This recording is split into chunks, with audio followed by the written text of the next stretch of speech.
Hello everyone, hope you're doing well. Can you all hear me loud and clear?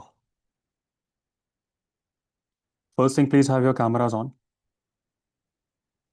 I understand some of you may have your prelims exam scheduled, but you're showing up. So please make sure that you are engaged.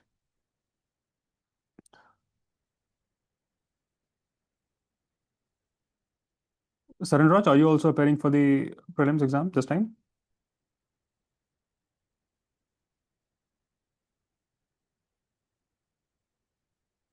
I can't hear you. Yes, sir. I'm also appearing for the exam this time, sir. And have you been attending Age of Disasters classes? Yes, sir. Partly I'm attending. Okay, Some good. classes I missed, sir. All right. First and foremost, huge round of applause for Saranraj. He recently cleared the UPSC CAPF mains. What is it called? It's paper one and paper two. It's like prelims only. So you have an interview scheduled, right? Yes, sir. Interviews. Okay, so huge round of applause for Saran Raj. And I think that won't be difficult. So we'll work out a way to solve for it. But what this means is we will cold call you a lot today. Okay, I want to see and test how you speak and how you perform under Okay. pressure. Okay. Okay, all right. And any thoughts? How is it going for you? What worked for you as you prepared for this exam? I think we have assistant commandant, right, from CAPF also. Someone raise your hand if you are, because Sanraj would love to hear your thoughts also as you're in the services. But go on, Sanraj. Thoughts.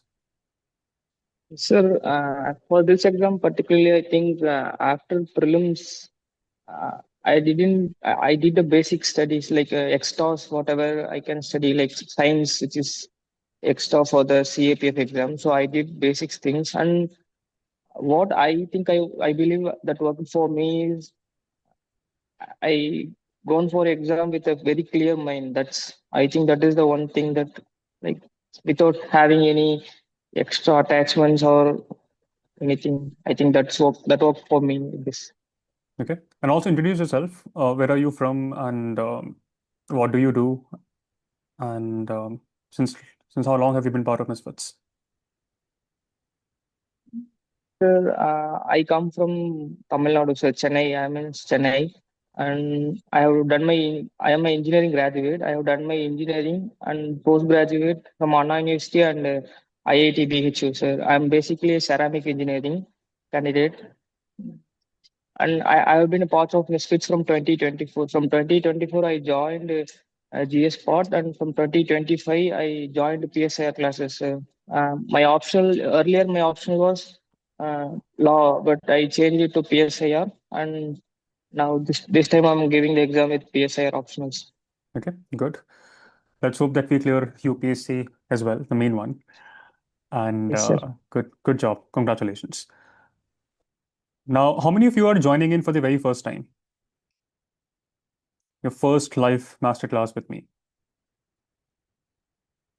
And Anandita, I think Anandita is not here today. Yeah, today is Sunday. Yeah. Okay, Amal is here. Who else?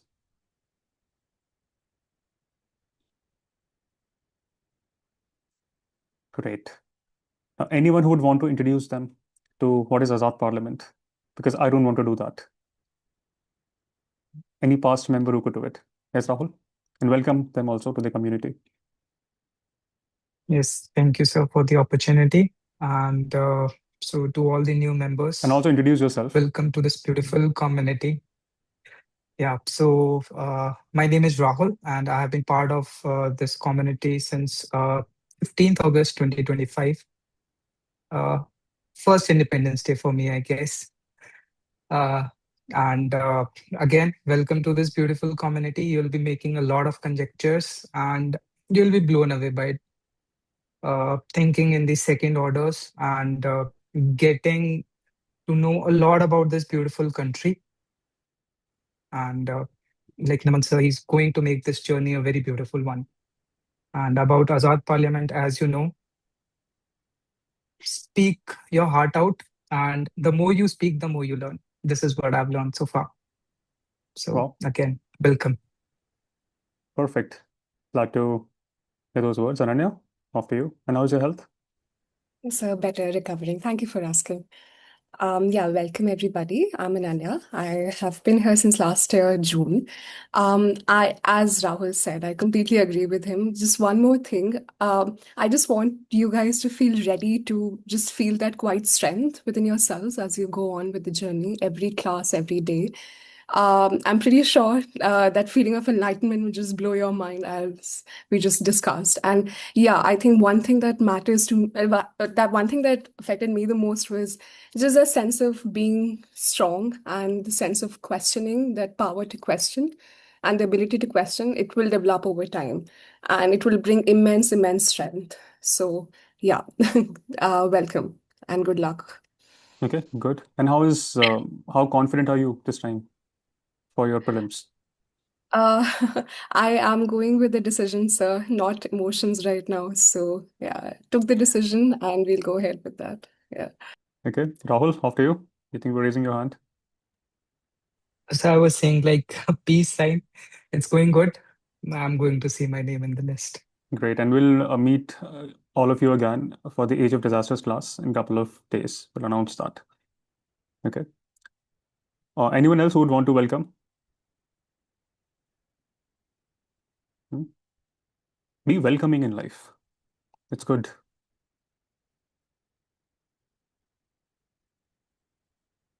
It also allows you to practice speaking in front of such large gathering.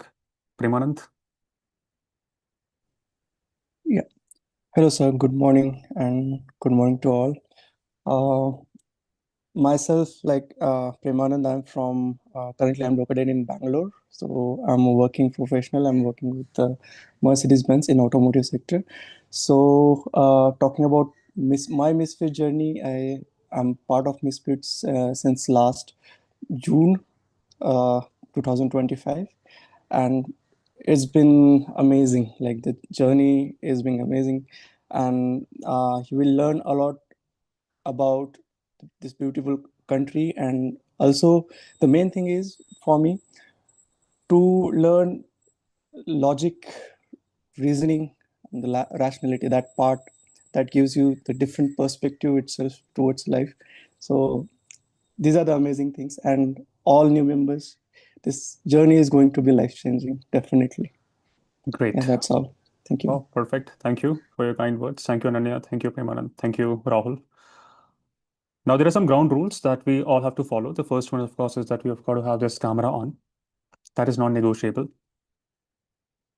Because Azad Parliament, I don't want this to be a very casual space. Whenever you are here, you need to be present. And that presence, it should show seriousness. I also work very hard before every class. And I have said this time and again, this Zoom has this word called participants. You can see participants, right? I hate this word. You're all representatives. You all represent your ideas, your values, and most importantly, this beautiful community. Community that will grow and transform our country for the better. And this is already happening. Many of the misfitters are now part of the executive. And hopefully, in time to come, if it goes well, you will see some misfitters running for elections. Many have launched their ventures.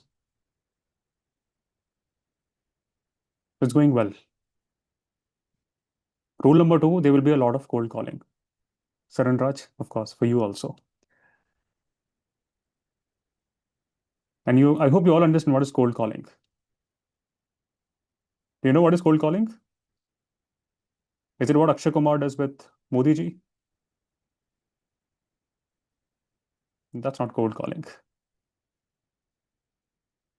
Godi media cannot cold call. They're given a script. They read that script. Cold calling is what will train you to think on your feet. Misfitters, they get really good score in interviews. Why? Because they are being cold called at every stage. Many misfitters, they get above 190-ish in the interview. Aranya got more than 200 this time in the interviews. And interview scores are very important. Decide your rank, your cadre, your services, your promotion in time to come.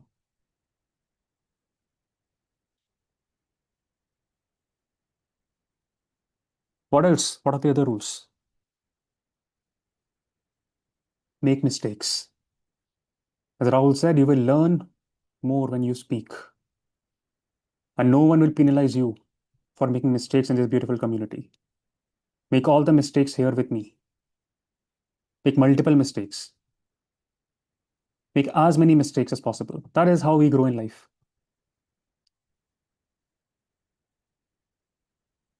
Outside this room, mistakes may cost you many opportunities, but not here.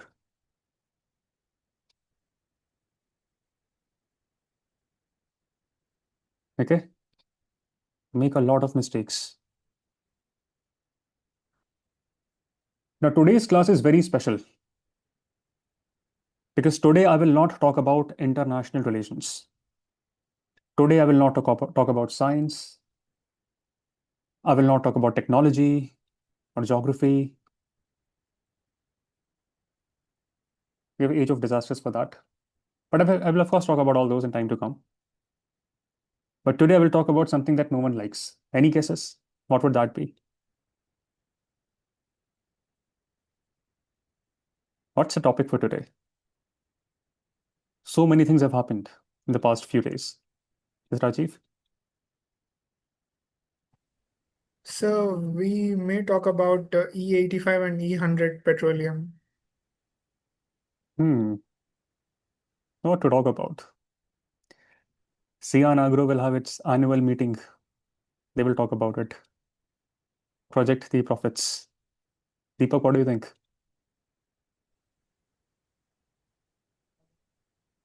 Can't hear you, Deepak.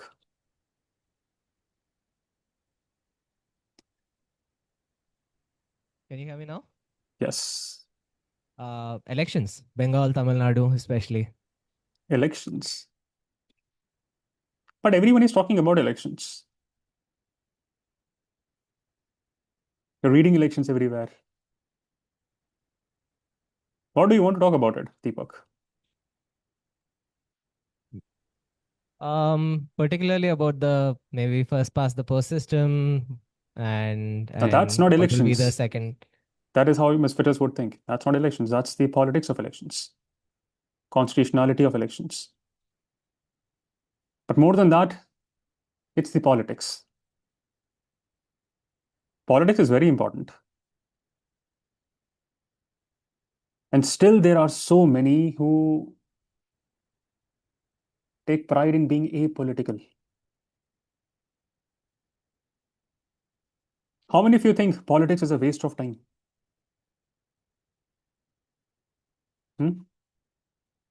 Reading political news could be, but not for PSI or optional students.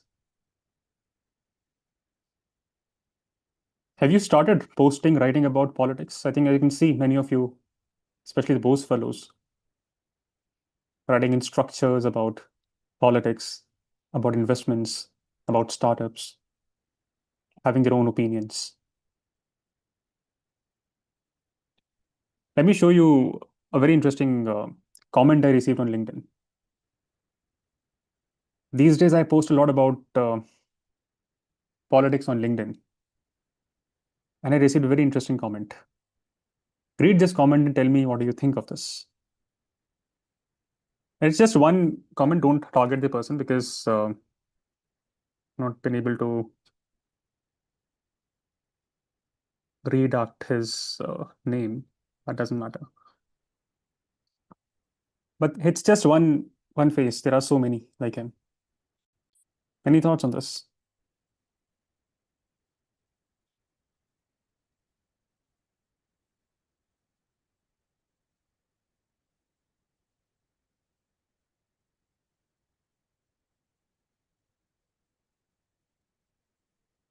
He is just a voice. There are so many like him who may have felt it but never posted it.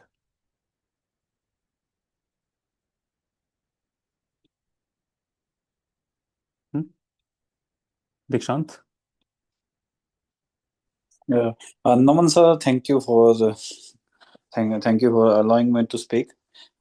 Actually, I'm a big fan of you.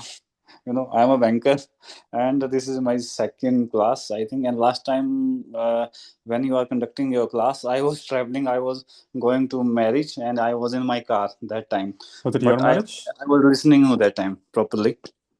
That's not the issue. But this kind of comments I face every day because I am a state secretary in my banking, or sorry, in the banking union in Shimla. Mm-hmm. So so this, when I read this comment, I cannot control my laughing. Sometime I'm not maybe I articulated because I don't speak English very oftenly. That's why. But actually, I face this problem every day in Hmm. my leadership space in banking sector. So if people ask you why do you do politics? Why it matters? Why it doesn't matter?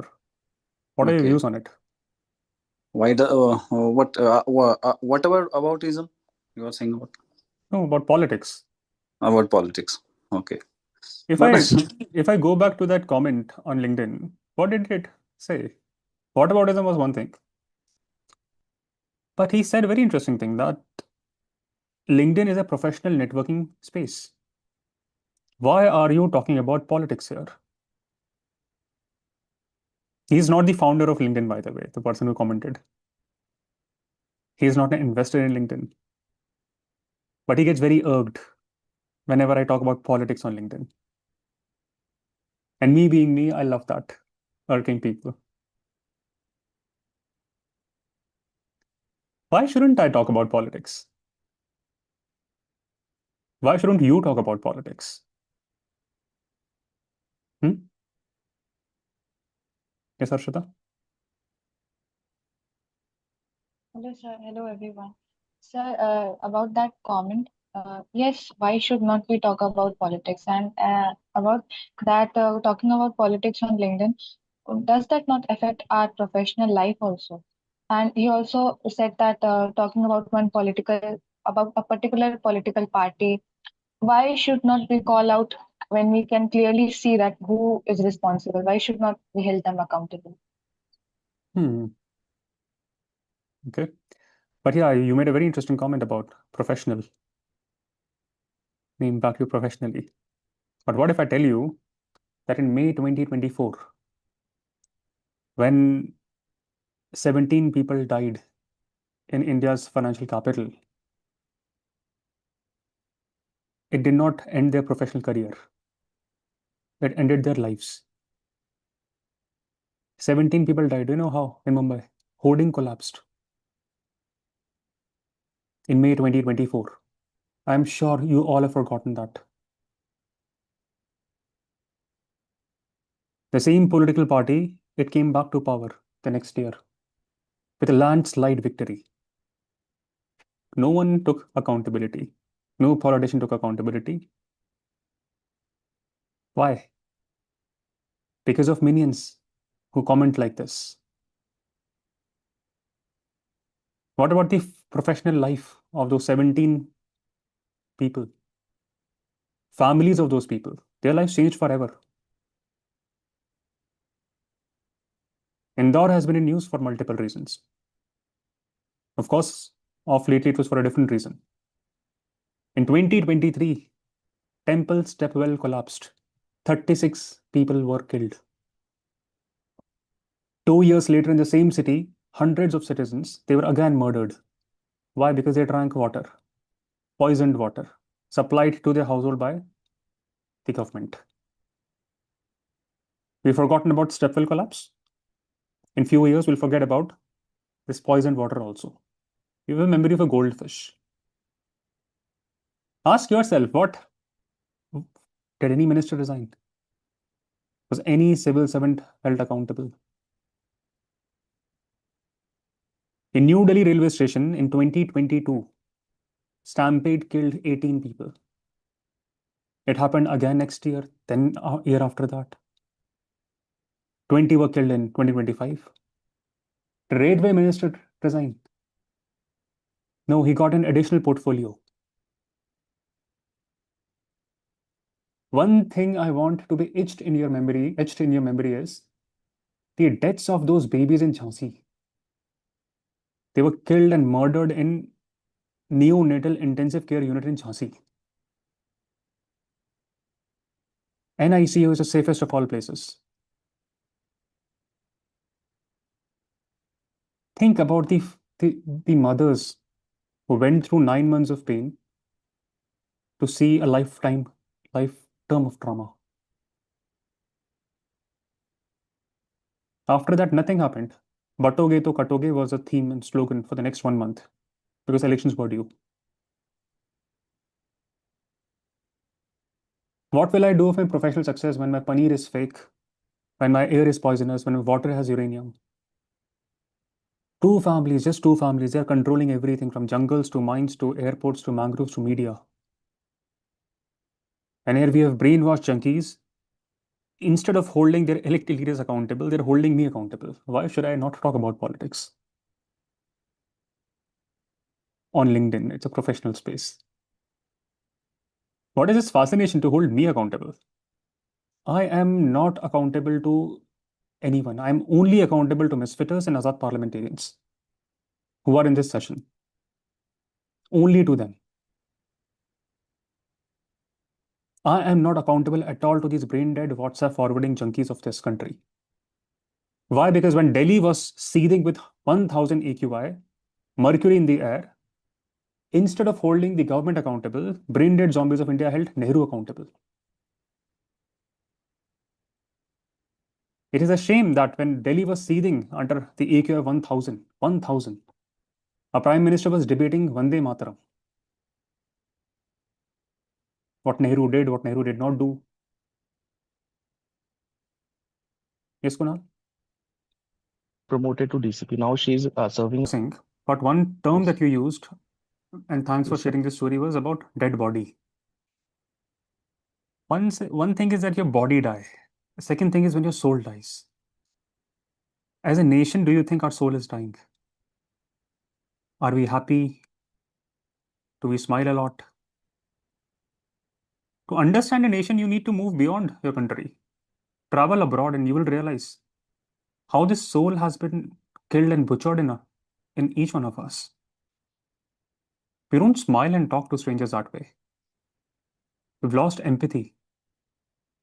We bargain for ridiculous things from a street vendor.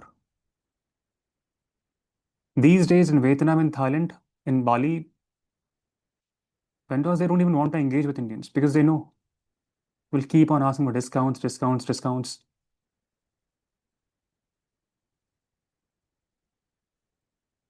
Body can die, but soul cannot die. Every year, 2 million Indians, they die. Their body dies. And they die breathing. We fill our lungs with poison, particulate matters, so that Adani ji and Ambani ji, they can make a few billions. By the way, to answer your question, today's class is dedicated to Bhagat Singh and some politics around it. There is mercury in the air, mercury in rivers, mercury in our blood. India needs the soul of Bhagat Singh. In just 10 years, Mumbai lost over 1,000 hectares of mangroves.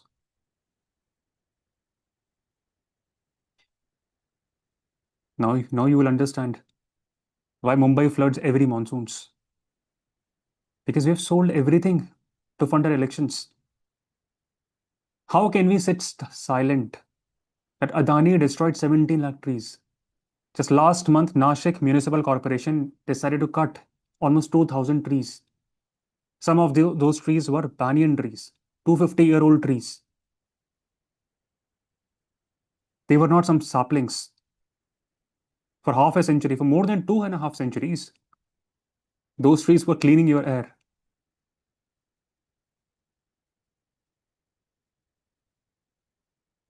Yes, Debojit? Just relating to that, I think the same thing is happening in Guwahati, Assam right now. So after we were talking about the elections, how the BJP or the NDA had a clean sweep in Assam. But there is an area called Dipor Bill in Guwahati, which is known for its like the tree cover and everything. So people were talking about how trees were already being cut from the side.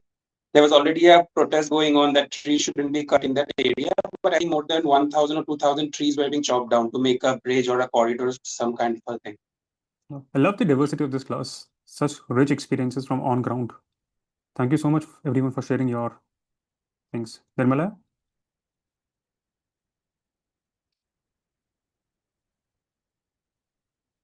I can't hear you, Nirmala. Yes. Yeah. Good morning, sir. Sir, I was asking like the fellow Miss Peter told about the case about the Delhi and whatever the ACP is doing in that form. I was asking that getting into power and before means getting selected in such positions, they did pledge that they will serve the nation in very ethical way and moral way. And but the is this the fear they are having that they will lose their seats or reputation or something else? Okay. First and foremost, I know personally many civil servants who are doing remarkable work, and you do not hear about them, and you will never hear about them. They are doing transformative work that even I can't fathom. How can anyone survive and be in the system and do it in today's scenario? A very good friend of mine, Rohit, he's in revenue services. He's doing remarkable work in Madhya Pradesh currently, head on with some politicians. So there are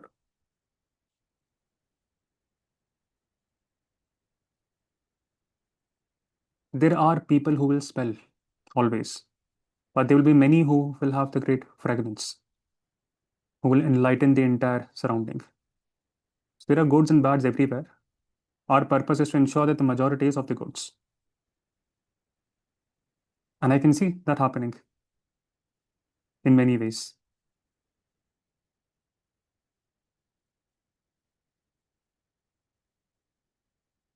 But I will come and talk about that question that you have raised in the end today.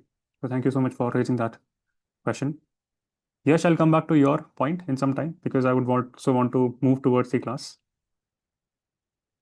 But here I'm talking about why politics. Why should I post about politics on LinkedIn or Quora or Facebook? Hmm? Because as a civilization, we are not just brainwashed. Some of us are turning into zombies. We need to understand who should be held accountable. It is politics that decides the quality of air your child will breathe. It is politics that decides whether the water in your home is safe to drink or not. Ask people in Indore. It is politics that decides whether your food is real or adulterated. What is the reason why the composition of Lay's packet chips is different in US versus India? Why Snicker bar is different in Europe versus India? Do you know that? It's different. Ingredients are different. Your taxes are political. Your salary is political. Your savings are political.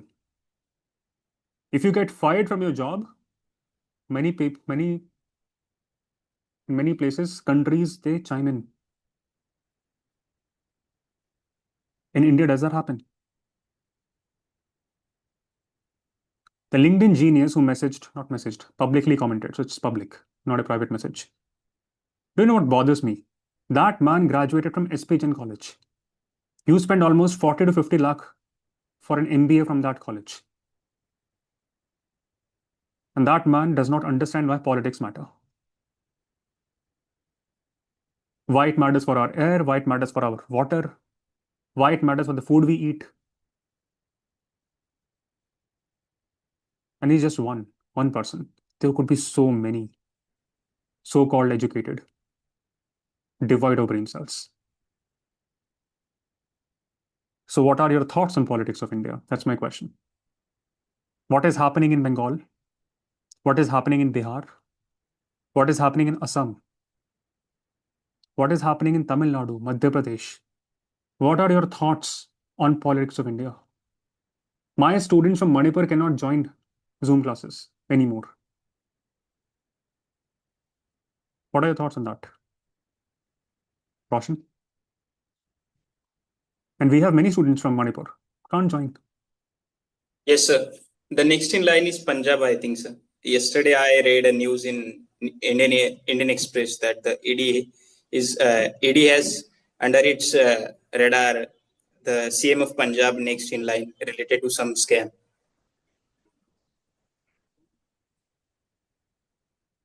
Okay. Yes. Sir, talking about elections, if you observe carefully, the current government or the party, BJP, they are fighting election on the basis of machinery, money, and I would say goons. These three are the fundamentals. They don't care about the voters. They don't care about the issues. They don't care about the bad air. If we observe the Bengal election, we But can are they at easily. fault?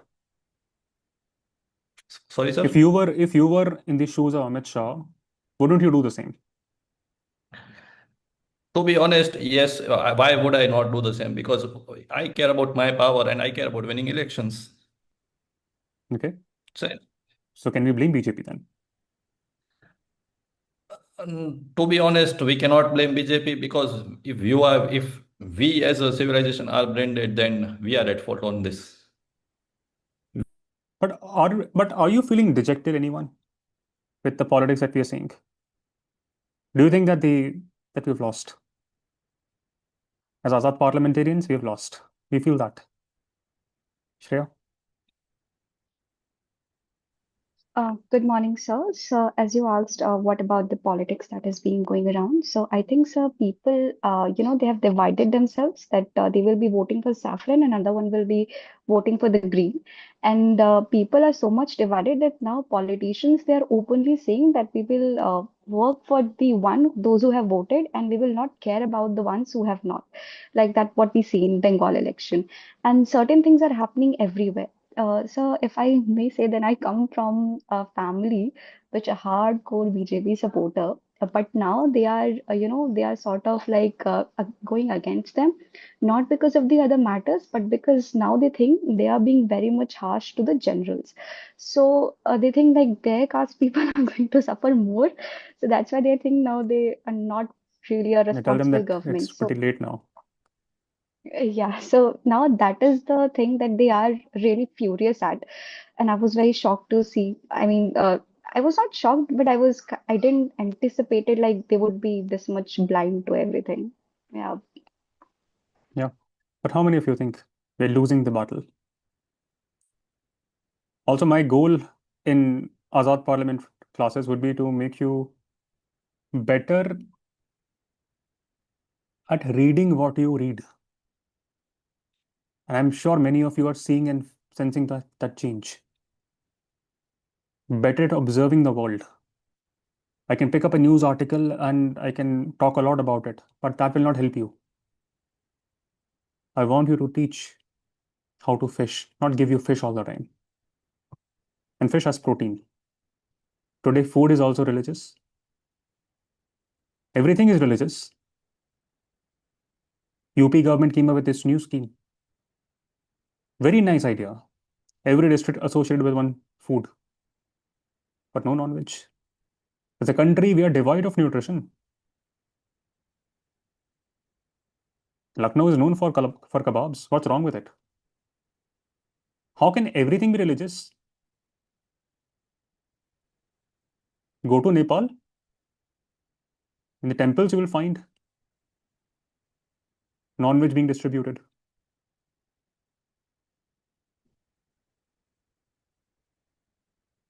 Our color is religious. Saffron for Hindu, green for Muslim, Islam. Who in the right world could do this? Our color is religious, our food is religious, our language is religious, slogans are religious. Think about the beautiful world that that we had. We've figured out markers in the world, in the colors, in food. That's the politics that we are playing. And it's normalized. This nonsense does not happen anywhere else in the world. Devyaman, do you think we're losing the war? And Seriously be think that honest. yes, sir, we are losing the war again and again. And where I work, sir, I really think that actually Adani is occupying everything that is there. They are occupying the airports in Rajasthan. Even they are occupying every single land there is.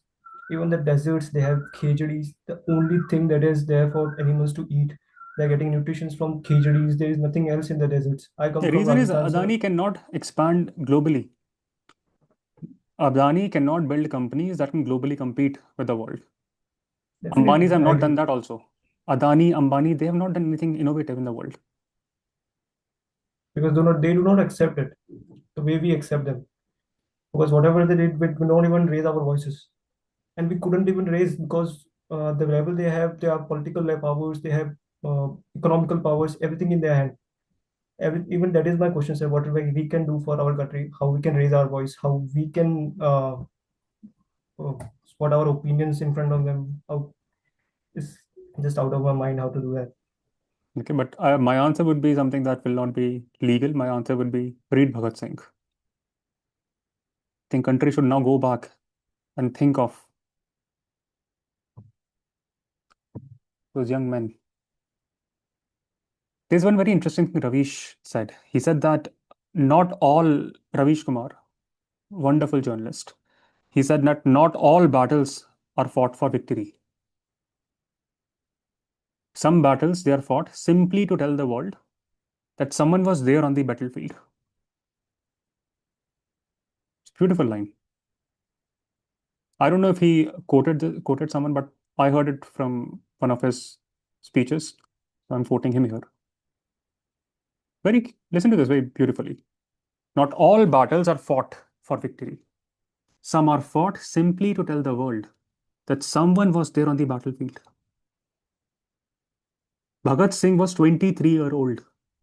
23. At the age of 23, just read what he wrote. He had read Marx, Lenin, French Revolution, Rousseau. If Bhagat Singh was there in present day India, would he say that, let's leave it, I'll give GMAT, I'll leave this country? What would he think? Also, what would you think of Bhagat Singh if he was here in 21st century India? Hmm? How many of you know Bhagat Singh? What he stood for, what were his ideas?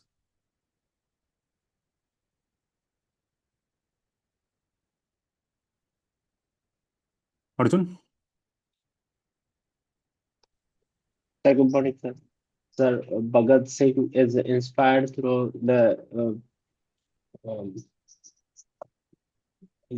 sorry, it was,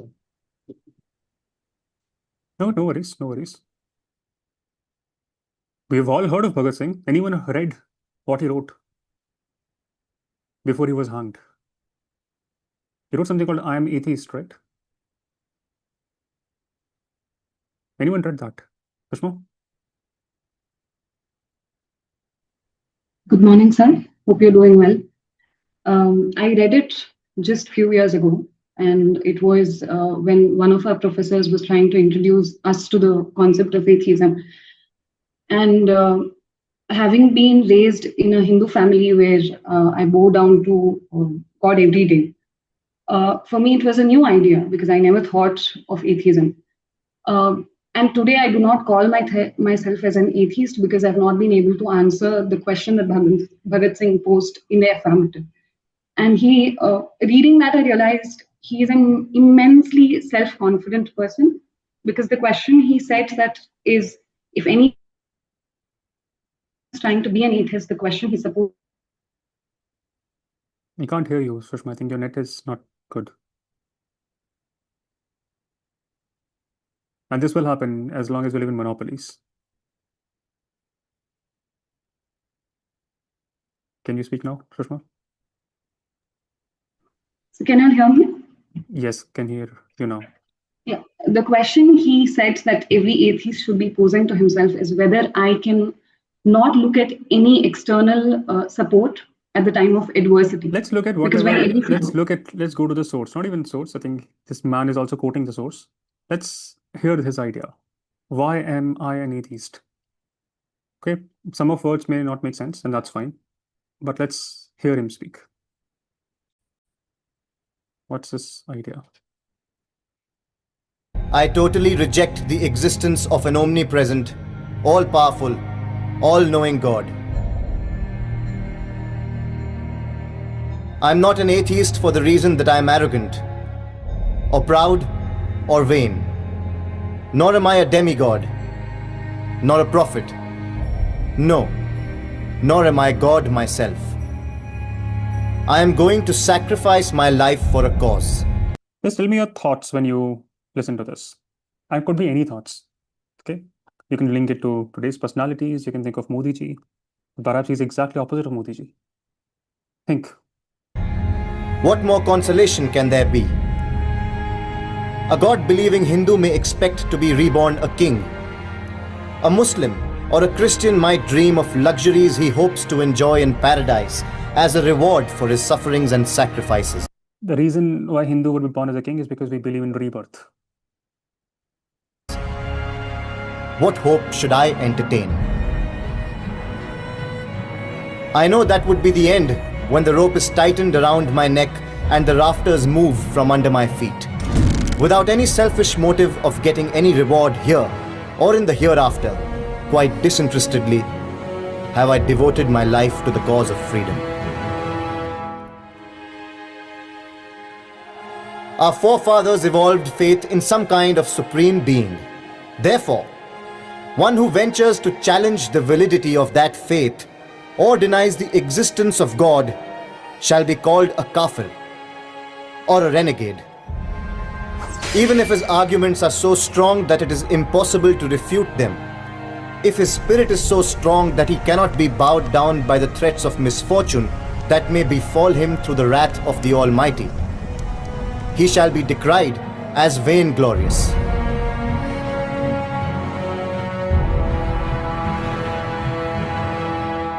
I did not turn atheist because of vanity. My disbelief in God has turned all the circumstances too harsh, and this situation can deteriorate further. Being a little mystical can give the circumstances a poetic turn. But I need no opiate to meet my end. So the beauty is that he's quoting exactly what Bhagat Singh wrote. So these are his words. The voice is different, but the words are of Bhagat Singh. I am a realistic man. I want to overpower this tendency in me with the help of reason. I am not always successful in such attempts, but it is man's duty to try and make efforts. Success depends on chance and circumstances. It is necessary for every person who stands for progress to criticize every tenet of old beliefs. Item by item, he has to challenge the efficacy of old faith. He has to analyze and understand all the details. If, after rigorous reasoning, one is led to believe in any theory of philosophy, his faith is appreciated. His reasoning may be mistaken and even fallacious, but there is a chance that he will be corrected because reason is the guiding principle of his life. But belief, I should say blind belief, is disastrous. It deprives a man of his understanding power and makes him reactionary. Any person who claims to be a realist has to challenge the truth of old beliefs.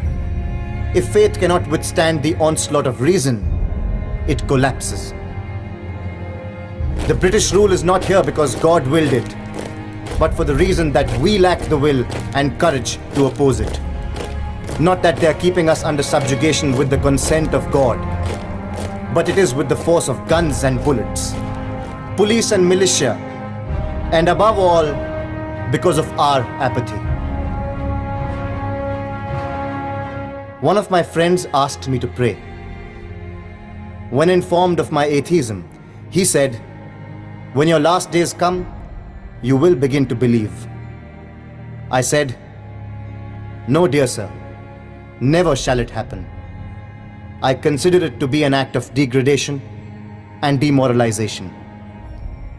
For such petty selfish motives, I shall never pray."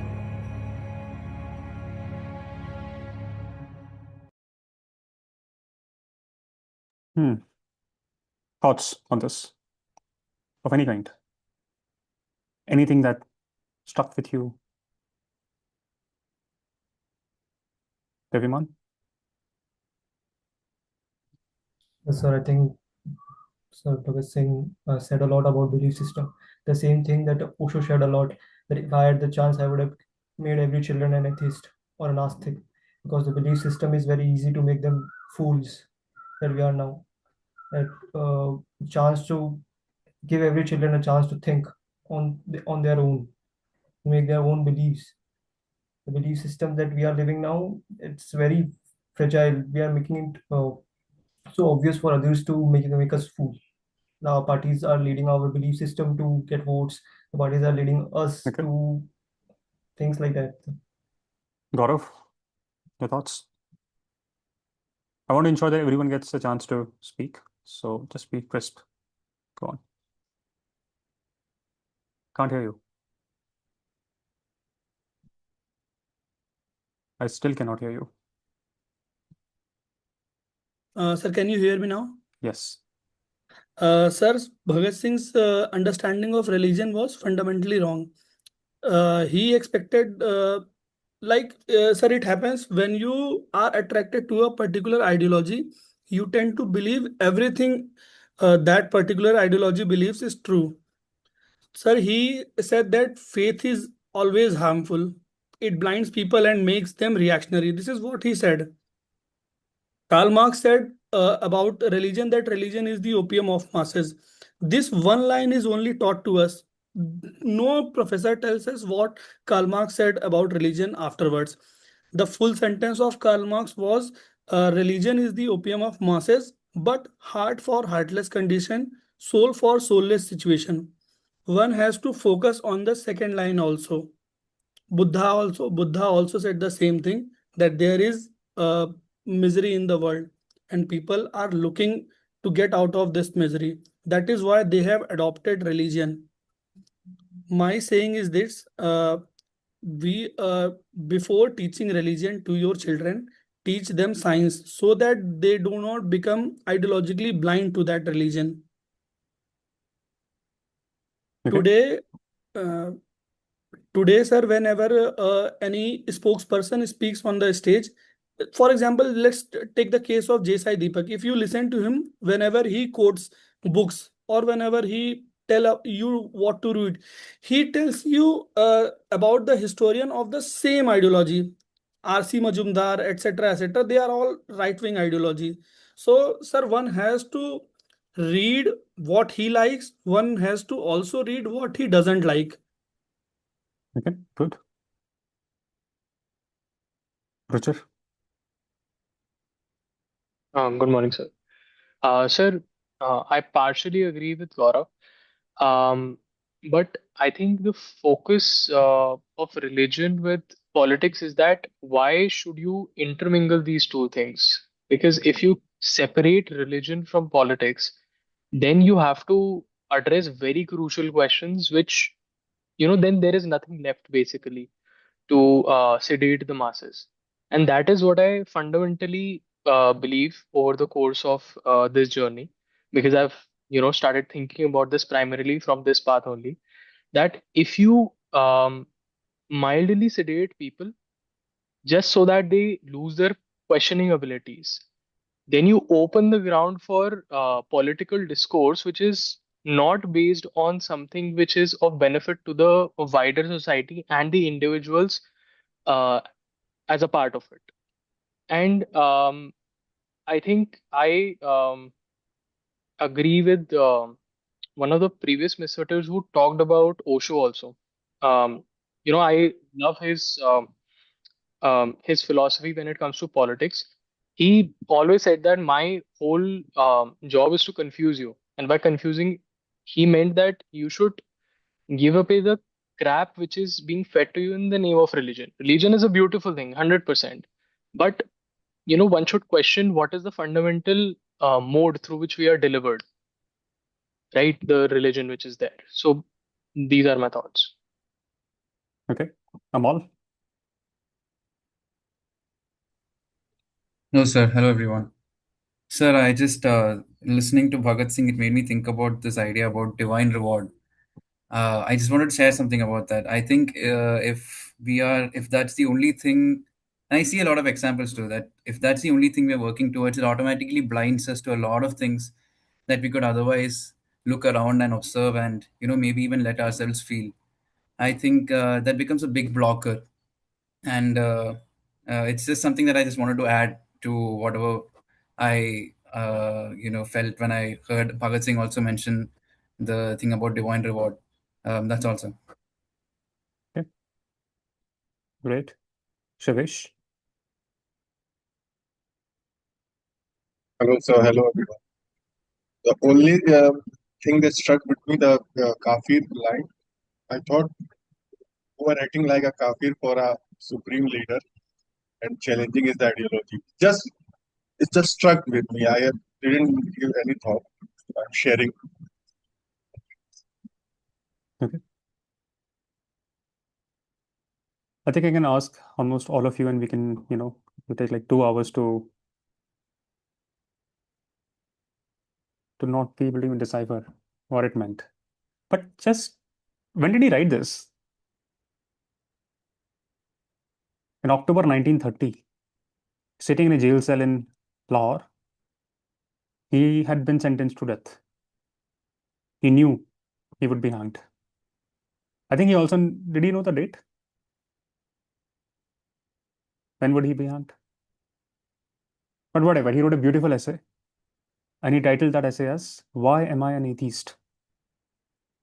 And one thing that keeps, that I keep getting reminded of was that he was 23-year-old. At the age of 23, he wrote that. What's the situation and mental capacity of 23-year-old today in India?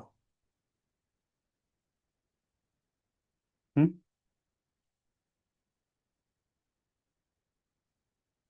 And let me ask you a different question. Let's imagine if he wrote this in today's India. What do you think will happen to him? A revolutionary writing this.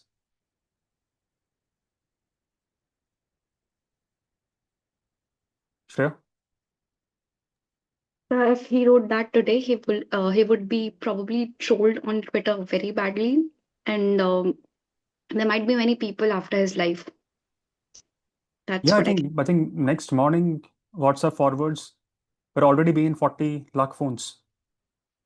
It will have a screenshot of his essay with some edits, and he would be termed as someone who insulted gods. Perhaps Arnab Goswami at 9 p.m. will turn a hashtag Bhagat Singh insults Hindus. Can happen. Bhagat Singh also wrote openly that he had read Marx, Karl Marx. He had read Lenin, Trotsky. He called himself socialist. He said that revolution was not just about removing the British. He said remove the exploitation of the poor by the rich. Today, if he were alive, he would say, he will talk about the wealth of this nation. Wealth of this nation should not go to Baby Ambani and Baby Adani. Isn't that happening already? Adani's wealth exploded by 1200% in just 10 years. Ambani's almost 500% in just 10 years. Look at your wealth and denominate that wealth in a global currency. Indian rupee is crumbling, will crumble the way it is being handled. It has already lost almost 50% of its value in 10 years. Niti Aayog vice chairman wrote a Twitter post about why we should not worry about that. Petrol prices have jumped nearly 50%, even when you blend it with 20% ethanol. Food on our plate, 65% more expensive, but the average real monthly wage of a regular wage worker, it fell. It was 12,100 in 2012. In 2022, the number was 10,925. In today's India, what happens to a man who quotes Marx? Even if you do not quote Marx, you will be termed something. What is that? Deepak? You will be called anti-national, you'll be called funded by George Soros. And I also want to take this moment to go back to the writings of Bhagat Singh. I think the focus of, if you look at his title, you should focus on the why rather than the atheist part. He's talking about thinking for yourself. This is not about religion alone. It's more about that way of thinking where you question everything that you're exposed to so that you can build an idea of the world for yourself. Okay. Ananya? Yes, sir. I agree with Deepak. I like going back to the words of Bhagat Singh.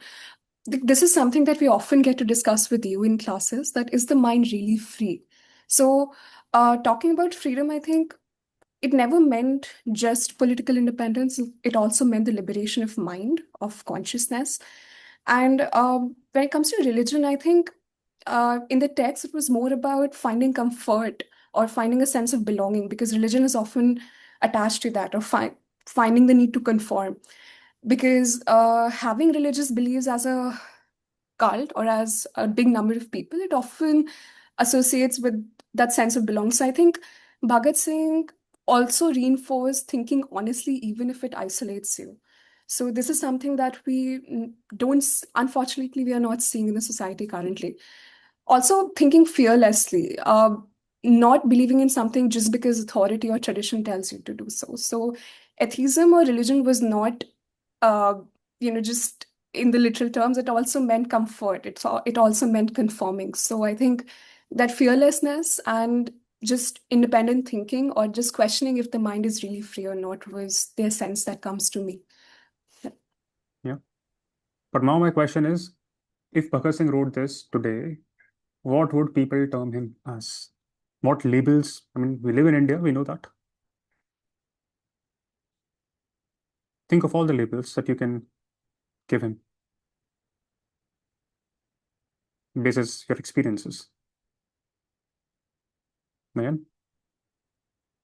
Sir, I think that if he had wrote that today, uh, it will be totally different because now the mentality of Indians is like we are not able to accept what we do not believe in ourselves, and that is solely because we have stopped, adopting philosophies of other aspects. I mean, if I am a Hindu, uh, I mean, not personally me, but if someone is Hindu, so it's like they are not believing in what the Quran says or what that Christian holy thing says. See, And so, even at least, this is, I think you are correct. I think this would happen, but not in today's India anymore.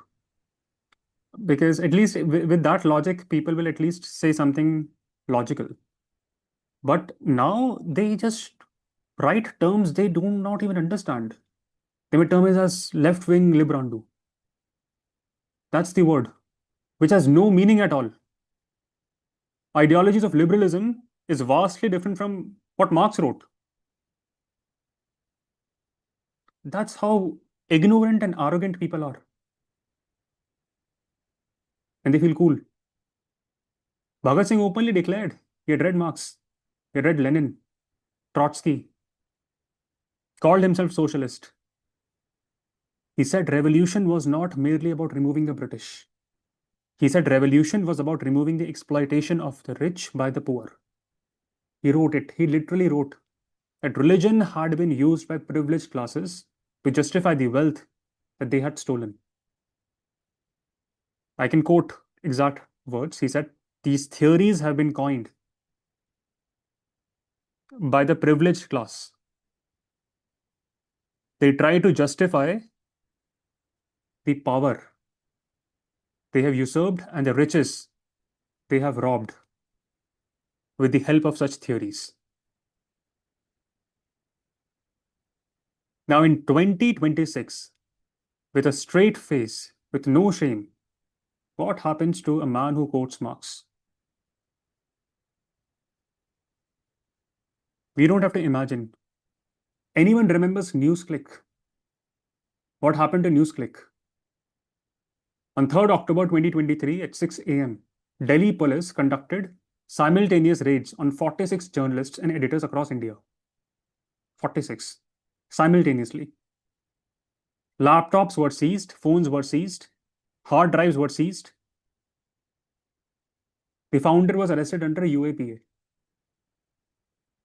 What was the charge? He had received foreign funding. And that funding, the Delhi police alleged that it had links to China. Then ask what SEBI chief was doing and where is she now? The previous one. Madhavi Puri. Whoosh. She had investments in China. Well, she was heading India's capital markets. Where is she? Ask questions from Adani. Ask questions from Hardeep Singh Puri's daughter, who directly got money from Soros.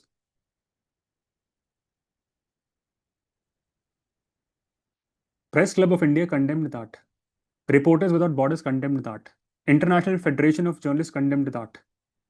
But none of that matters. WhatsApp forward, that's the source of news, that's the source of knowledge. Today, these junkies will term Bhagat Singh as Chinese agent. Chinese soldiers killed 20 Indian soldiers in Galwan Valley. Do you know who urged every Indian to boycott Chinese products? It was Sonam Wangchuk. But according to these WhatsApp forwarding junkies, he became a CIA agent because he spoke about food sovereignty, which we know is under threat. Today, any angry student in Bihar, in UP, if you were to protest against paper leaks, you could be termed as Chinese agents. What's the reason? Why, if I ask a question that why 10 bridges collapsed in 15 days, despite paying 100 lakh crores in GST for 8 years, why would I be termed as anti-national for asking this question? Just question Gadkari's in ethanol blending. Many were termed as Pakistani agents. 17 lakh trees were cut in Hasdeo for Adani's coal mines.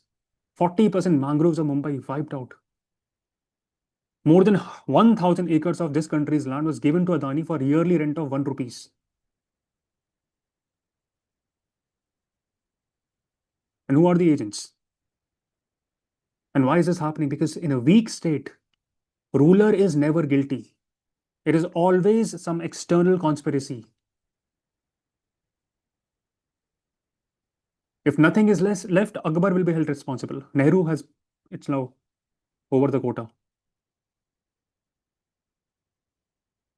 Today, our politicians, they are staring into our eyes, declaring that we will loot you, harass you. Our income tax officials will read your WhatsApp, Instagram, will bulldoze your homes, and you will still not do a damn thing. Why? Instead, there are some tiny amounts of individuals left in this country who today are asking truth through power. Okay, very minuscule number is left. What people do today is that they do their character assassination, and that will continue to happen until they are jailed. Yesterday it was Kejriwal, today it's Sonam Wangchuk, tomorrow it could be me, it will be me, and day after tomorrow it will be you, all of you. It is possible. We all know the story of that Delhi couple who ran that garment shop. They had their bank account frozen. Why? There was no court order, no notice. It was the whims and fancies of the ED. They were doing their business in Delhi. Couple could not pay staff. They could not pay rent. All their hard work, all their work was up for a toss. They were fighting a case. ED admitted the mistake after multiple years. But what's the point? You ruined their lives. And that's just one case that came to light. Just imagine how many lives have already been ruined by these goons.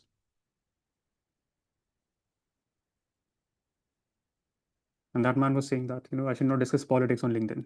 Our life is not safe in hospitals. Our money is not safe in banks. Digital arrests. People can assassinate my character. People can jail Ravish Kumar. People can butcher anyone, except hold the leaders accountable. Why is this happening? Because as a country, we have forgotten politics. Why it matters. What is it? What is it all about? I want you all to see this video and tell me your thoughts. What does it make you feel?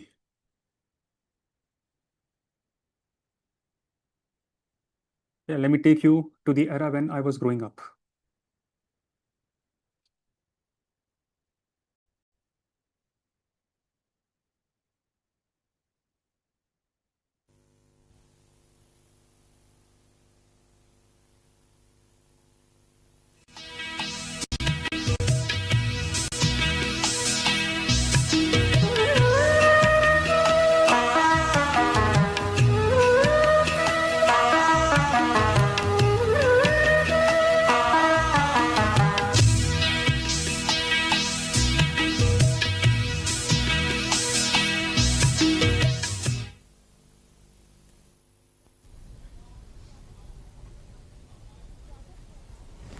स्वागत है आपका mandate लोकमत कार्यक्रम में।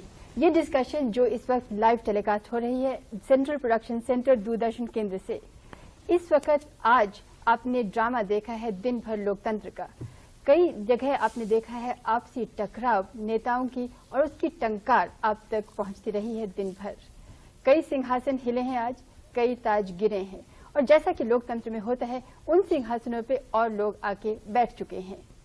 लेकिन आज हमें इतना मालूम है कि आज के जो परिणाम निकले हैं उनका शायद हमारी जिंदगी पर काफी असर हो, खासकर उस पर असर होगा जो कि आने वाला इवेंट है, यानी कि 2 फरवरी 95 में 6 असेंबली विधानसभा चुनावों में जबकि हम जाने वाले हैं और 1996 में 11वीं लोकसभा में जब हम जाने वाले हैं। इसका हम पर Dikshant, what happened? Why is your hand raised? What, sir? Why is your hand raised? Actually, I was trying to stretch myself. What? I was trying to stretch myself, sir. Shut yourself. No, stretch. No, your virtual hand is raised. It's confusing because otherwise, why would I call you? क्या असर So पड़ेगा? unraise your hand so that I don't get confused. इसके लिए आज से हम कल की ओर जाना चाहते हैं, आज कम देखना चाहते हैं और कल की ओर ज्यादा, और इसकी वजह से हमने स्टूडियो को वीआईपी से भर लिया है। जरा लॉन्ग शॉट दीजिए और देखिए यहाँ पर हमारी बाईं तरफ हैं देश के दरअसल वीआईपीज, वो लोग जिन्होंने जो हमारी दाहिनी तरफ हैं उनको वीआईपीज बनाया। अनेक नेतागण हैं यहाँ पर और जल्दी से आपका परिचय इनसे करवा दें। जाने माने चेहरे हैं अटल बिहारी वाजपेयी जी बीजेपी, राजेश पायलट जी जो कांग्रेस आय के हैं और मंत्री हैं, रामविलास पासवान जी जनता दल, हरकिशन सिंह जी सुरजीत जी सीपीआई, गेगोंग अपांग जी जो मुख्यमंत्री हैं अरुणाचल प्रदेश के जहां चुनाव होने वाले हैं, संतोष मोहन देव जी कांग्रेस आय और मंत्री हैं, जसवंत सिंह जी बीजेपी और एकमात्र हमारे मीडिया के रिप्रेजेंटेटिव यहाँ पर शेखर गुप्ता जो कि पत्रकार है। राजेश पायलट जी आपसे पहला सवाल करें। बहुत बुरा लग रहा है कि आज नहीं, सवाल के लिए हमेशा स्वागत है। नहीं, सवाल तो हमारा भी हुआ ही नहीं है। आपको बहुत बुरा लग रहा है जो आपके रिजल्ट आए हैं, काफी आपकी कहिए तो मैं तो कहने वाली थी पिटाई हुई है। वेल नरसिंह सिंह जी, प्रजातंत्र में ये पिटाई और शाबाशी चलती रहती है, कभी पिटाई होती है कभी शाबाशी चलती है, पर यह जरूर है कि हम लोगों के लिए एक चिंता की और थोड़ा आश्चर्य की बात भी है कि ये दोनों प्रदेश खासकर कर्नाटक और आंध्र हमारे गढ़ रहे हैं और हमेशा कांग्रेस बहुत मजबूती से चलती रही है। अब के ना कोई नाराजगी और गुस्सा आया है, वो हमें देखना पड़ेगा किस बात पे हमारे भाई बहन नाराज हुए हैं, क्या उनमें गुस्सा आया है। हालांकि अगर आप ये चुनाव लड़े,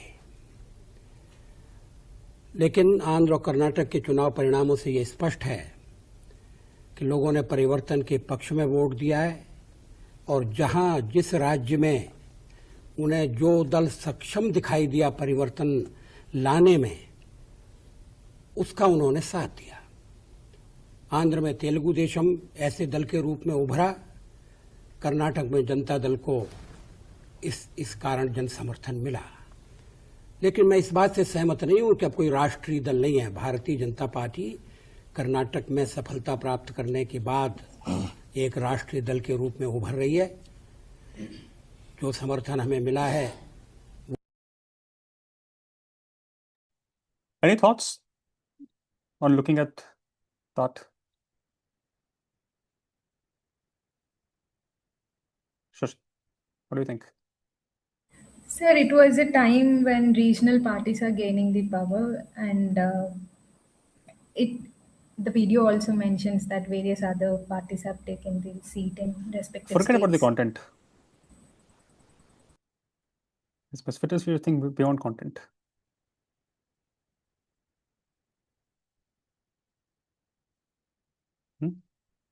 Sudeep? Sir, what I think that the role of media is pretty clear. In today's world, media is just noise, and in that time, media is just sparking conversation between people's representative, and how a conversation should move on. Communication is always better when there are two parties and there are two ways. And nowadays, media is working And as it a was not one-way just two communication. parties, there were multiple parties with multiple Parties faces, involved. with multiple And backgrounds. yes, sir. And they are all sitting together and organizing themselves to spark a healthy conversation that may reach to the people of India. Raja, what do you think? Sir, I am thinking that in today's situation, in today's current situation, is it possible multiple parties representative can sit and they discuss themselves? Yeah, we'll and, discuss, we'll come to that part. But my question right now is to observe that video and tell me your thoughts on that. That's my question. Don't question the question. Yeah. Don't be my emotional thought right is, now. my thought is that they are accepting their. Okay. Pratima, what do you think? Hello, good morning, everyone. Am I audible? Yes, you are. Yeah. So the first thing that I felt was nothing is the same. Neither the political leaders, neither the leaders, nor the news channels, nor the audience. And neither the Political country. leaders, yeah. So the political leaders, they don't have those values. They don't have those guts to actually address the media questions. And the media outlets, there are about hundreds and 200 news channels which run news 24/7. At that time, it just to be an hour in the morning or maybe less, or an hour in the night news. And the audience with so much of reach and so much of content available, I they don't think have just that to add, attention because span. before I forget, this is the video I should show, and this is the discussion I should show to people who keep on asking me, how many books should I read to clear UPSC exam? It's never about quantity. Today, Indian citizen has access to 24 hours news channels. Look at the brain cells. What happens with it? It's always equality. But yeah, go on, Pratima. Yeah, so nothing is the same. That's what I thought when I saw that clip. Yeah, that is exactly what democracy looks like. Today, people cannot imagine. I think Raja was right. We can't imagine such a healthy, respectful debate. You can watch through the entire video. There is no screaming, no abusing. Phenomenal word usage. Respect for each other, respect for country, respect for citizens. That's the India that I grew up in. Now look at what's happening today. This is just to give you some visuals of what's happening today.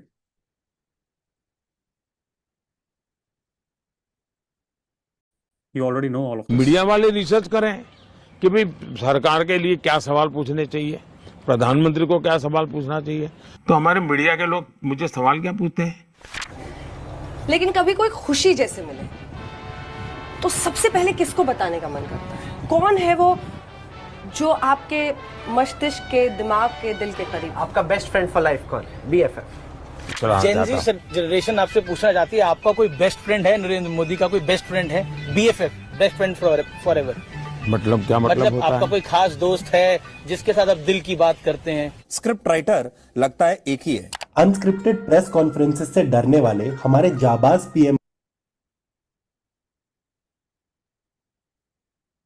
It's very concerning. We may laugh about this today, but for how long? Because possibly tomorrow, laughing could lead to a jail sentence. When was the last time you saw US President Trump addressing the press? I saw him like a couple of days ago. Pedro Sanchez, the Spanish PM, addressed it like 4 days ago, 4 hours ago, I think. Keir Starmer in UK, 48 hours ago. French president, couple of days ago. What about India? Mother of democracy, world's largest democracy. It's been 12 years, 3 months. It was on 3rd January 2014, not even 3 months, more than that. Manmohan Singh ji. He addressed the press conference. Today, 3,000 crores of our tax money is spent only on propaganda and nothing else.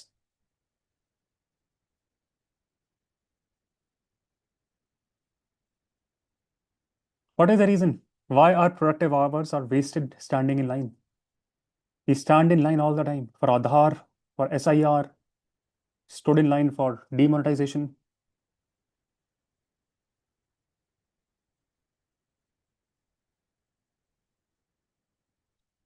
Coming back to Bhagat Singh, where was Bhagat Singh born?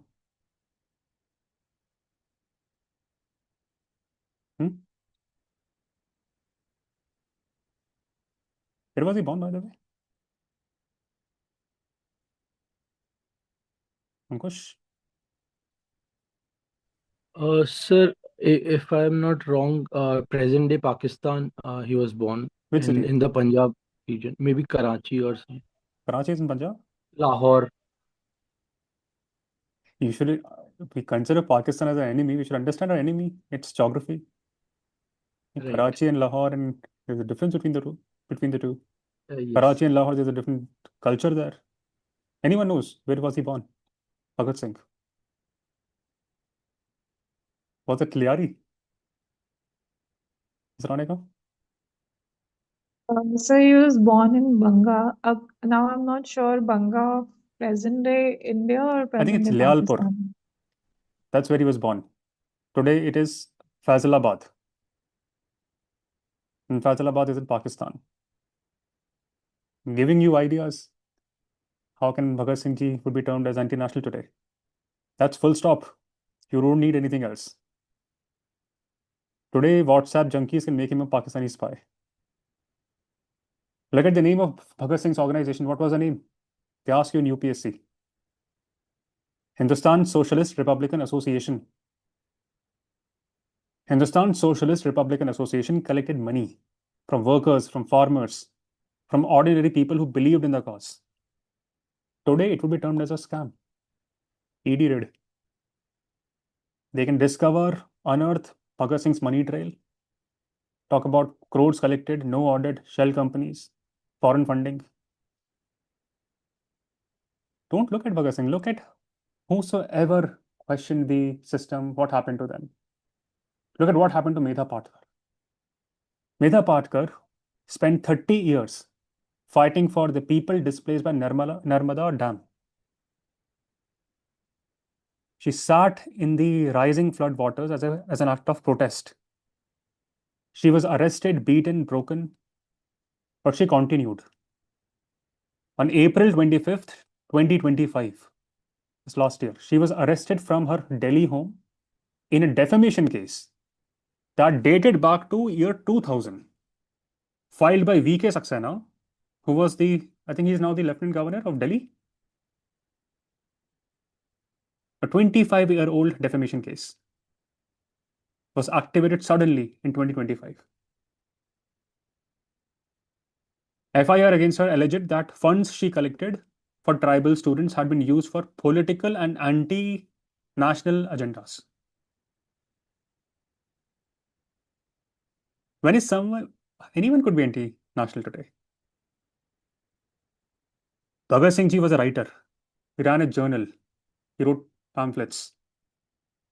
He had a pen as sharp as his pistol, and we can see that now in his writings.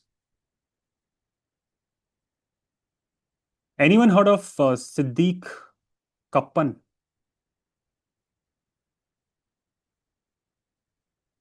Anyone from Kerala? Siddiq Kappan. He was a journalist from Kerala. Yes, Amal? Sir, I'm from Kerala, but I've not heard of the man. That's the problem. He was traveling to Hathras in Uttar Pradesh. Why? Because there was a gang rape and a murder of a Dalit girl.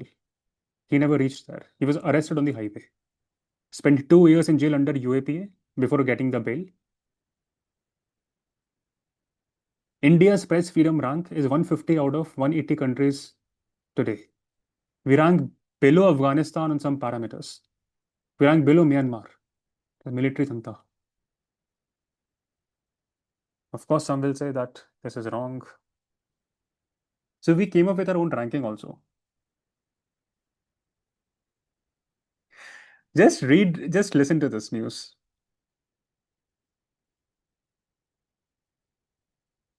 People read news, we feel news. That's how you should study current affairs. The Republic TV. For those who came of age during India's early liberalization years, the fear of credit rating agencies remains fresh. A jumble of alphabets, AAA, BB, junk, decided the fate of entire economies. AAA meant cheap capital and global approval, anything below, and it meant that the economy was effectively punished. Index, RNI, Spectator, a few judged the medal. But redefining responsibility. Now here comes the actor, which is facial expressions. His expressions are really good, by the way. Just observe it. India is now pushing back. India's response is formal, the Responsible Nations Index, RNI. You could be asked a question around what are the parameters of it, RNI. India's Indian UPSC. Answer to Western moral policing. A framework that asks who behaves responsibly in the world, not who lectures the loudest. Any thoughts on this? Anyone heard of it? What is it called?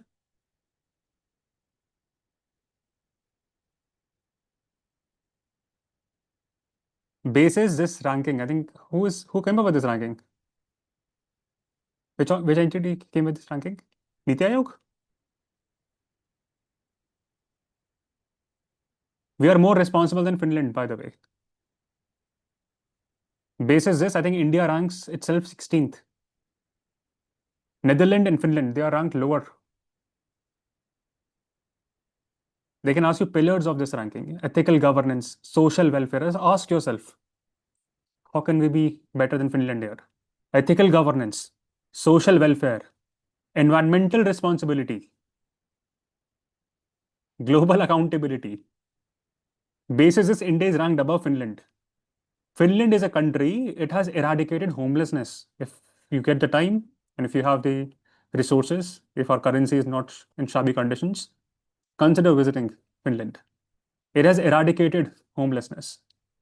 It's a country where there's free healthcare, free education, 100% literacy. Finland is a country where GDP PPP terms is over $60,000. Finnish people will not be in line coming and seeking refuge in India. Basis is ranking, Japan is ranked 38. Japan is one of the most advanced nations in the world. New Zealand is ranked 48th. India is ranked 16th. India has 90 of the world's 100 most polluted cities. Responsible. Babies are dying in hospitals, drinking cough syrups. And look at the audacity of national media to talk about this with a straight face. Any thoughts on this ranking? I will cover so many topics, and that happens in every class. But think, this is our answer. Is Rahul? I'm curious to know, would Israel be the first or the second? I think, I don't know, I think Singapore, I think they've termed as first. There should be some rationality.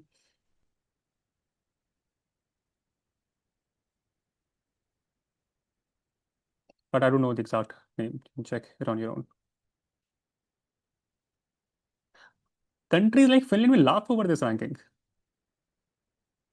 Or Norway or Sweden or Switzerland, anyone would laugh. Will not give a damn about such rankings. Just for the domestic audience. Is Deepak? Just to answer the previous question, Israel is number 43. And my thoughts on this is that, honestly, this is a joke and it's hypocrisy at its finest, right? They're saying that it's because they want to take the power away from who has the loudest voice. But this is exactly a step in that direction. No, we're being the funniest voice. Sorry? We want to be the funniest voice, not loudest.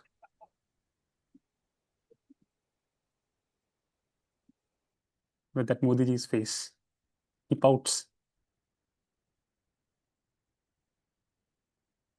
Bhagat Singh ji wrote, any man who stands for progress has to criticize, has to disbelieve, and challenge every item of the old faith. Mere faith and blind faith is dangerous. It dulls the brain and it makes a man reactionary. Look around you. You will see the reactions. And he wrote that in 1930s. In 2026, blind faith is WhatsApp forwards. Prime time hysteria that we just saw. Nationalist theater that runs every night at 9 p.m. Not all battles are fought for victory. Some are fought simply to tell the world that someone was there. Bhagat Singh was 23. He was there. He never saw the independence. He never saw those ugly videos of Nitish Kumar's son being sworn in as a health minister. Sonam Wangchuk was 59. He walked 1,000 kilometers, fasted for 21 days in the Ladakhi winter. Bhagat Singh was 23-year-old, 23. He knew the odds. He knew that one man with a bomb and a manifesto was not going to drive the British out of India overnight. But he walked into that courtroom smiling. Why? Because he understood something that most comfortable people will never learn. But to go down fighting is itself a form of victory. The act of resistance, even if you fail, that act of resistance, it plants a seed that grows long after the resistor is gone. Today we are discussing Bhagat Singh.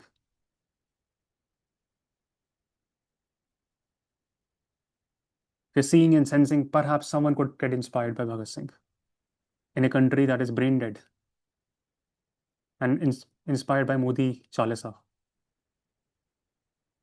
Ankush? Yes, sir. Sir, it's like just this thought came to my mind after it's like going ahead in this today's journey till now is that everything everything comes down to easiness and hardness, and whatever politics we are seeing in today 2026 is the easiest way, and the one which you showed in that video of that era where it was Lokmat.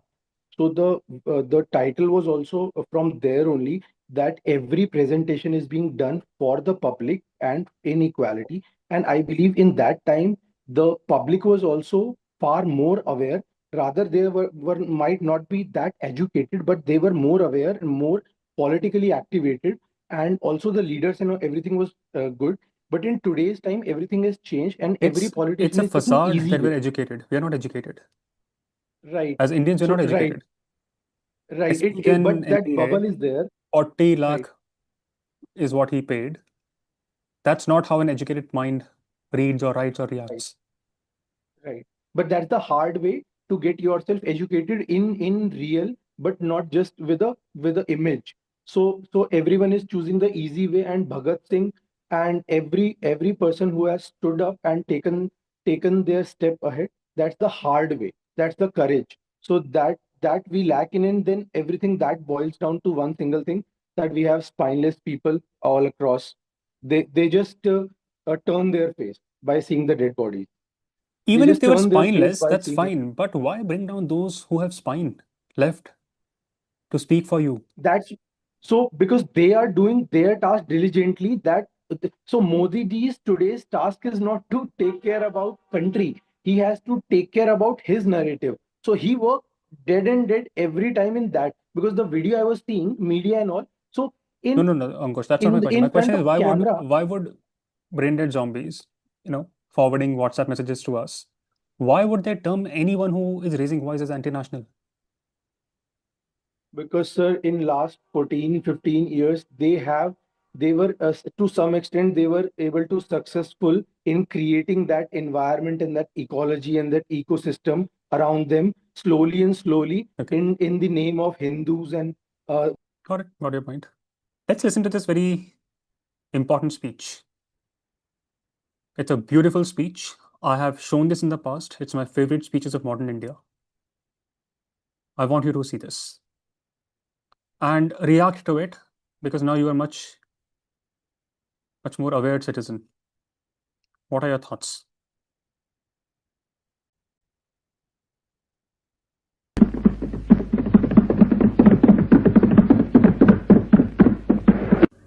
Long years ago, we made a tryst with destiny, and now the time comes when we shall redeem our pledge, not wholly or in full measure, but very substantially. At the stroke of the midnight hour, when the world sleeps, India will awake to life and freedom.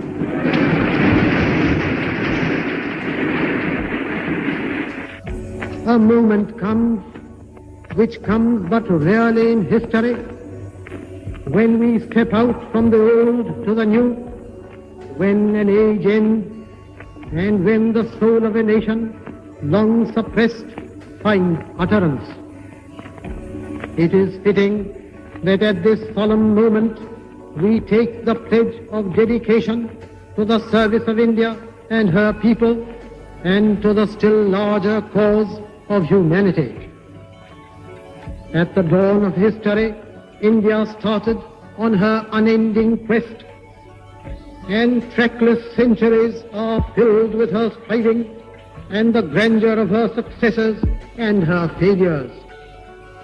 Through good and ill fortune alike, she has never lost sight of that quest or forgotten the ideals which gave her strength. We end today a period of ill fortune, and India discovers herself again. The achievement we celebrate today is but a step, an opening of opportunity to the greater triumphs and achievements that await us. Are we brave enough and wise enough to grasp this opportunity and accept the challenge of the future? Freedom and power bring responsibility. That responsibility rests upon this assembly, a sovereign body representing the sovereign people of India. Before the birth of freedom, we have endured all the pains of labor, and our hearts are heavy with the memory of this sorrow. If anyone has any thoughts to add, you can raise your hand. You can comment midway also. Some of those pains continue even now. Nevertheless, the past is over, and it is the future that beckons to us now. That future is not one of ease or resting, but of incessant striving, so that we might fulfill the pledges we have so often taken and the one we shall take today.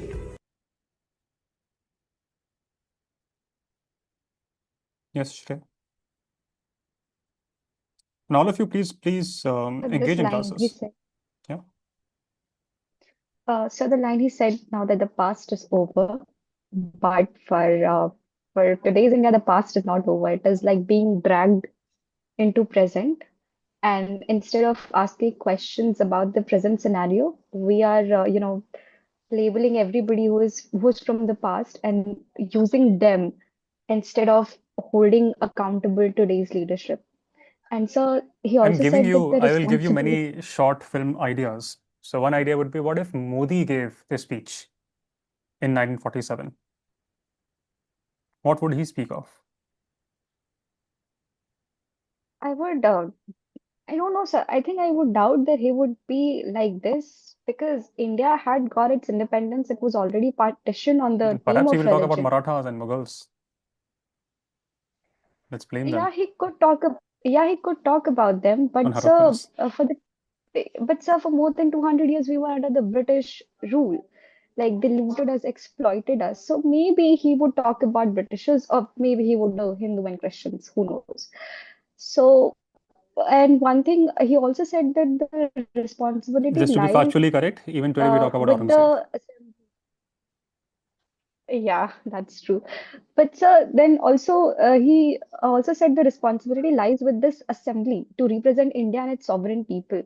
But today, that is long forgotten in our assembly today. Like the kind of discussions happens in Rajya Sabha, Lok Sabha, it does not represent that kind of mentality which he is talking, which Mr.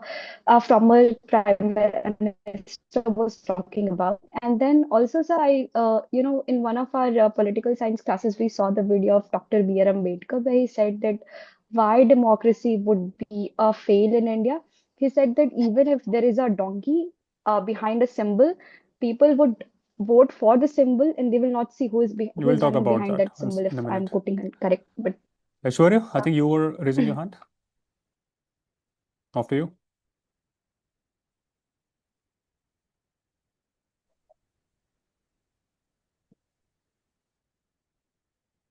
Am I audible? Yes, audible. And also introduce yourself to the class. I think we're meeting for the first time live. Hello, everyone. This is Ashwari. Currently, I'm working in a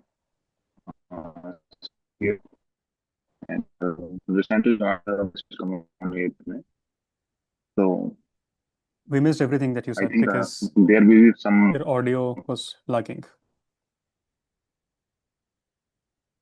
Yes, sir. Actually, I'm on in train. Back to my joining the duty after completion of the leave, Okay. and so that there might be the network error.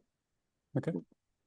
During the video where our first Prime Minister Jawaharlal Nehru gave the speech, and if the in such videos, I would like to mention that the vision of the our Prime Minister, the first Prime Minister, was that the clear over the scientific and the development, the socially development of every aspect of the country's citizens. And I think that it was the mistake of the earlier government who just could not uh, stop such radical things which are growing in the country, like RSS and other things, because they were just so liberal in terms of their thinking. And if the Modi were the person who were, like, as you mentioned, that who were giving the speech at that time, the first Independence Day, it might be the communal speech, it might be the right-wing extremism speech, and the speech similar to the Jinnah would have been given to the country. Okay. All right. Now, all of you unraise your hand, and only those who can answer this question will raise their hands. How many of you can tell me what's written in our preamble?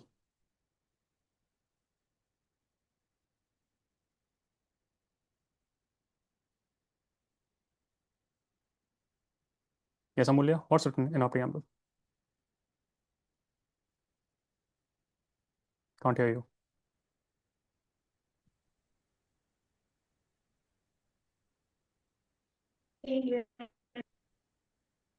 No, internet audio Hello. is not that great. Yeah, go on.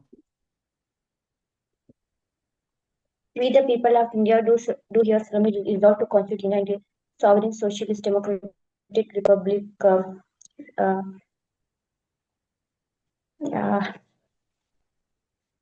Okay, that's the first thing you should learn.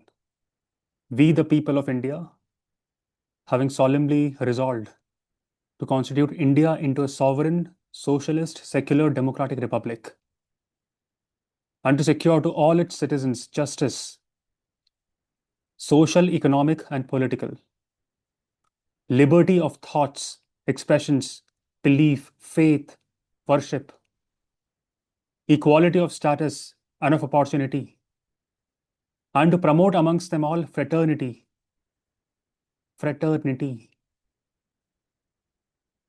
assuring the dignity of the individual and unity and integrity of the nation. How many of you think today that we are a democracy? Because in the next phase of this class, this is a beautiful phase that we're now entering, we'll talk about democracy.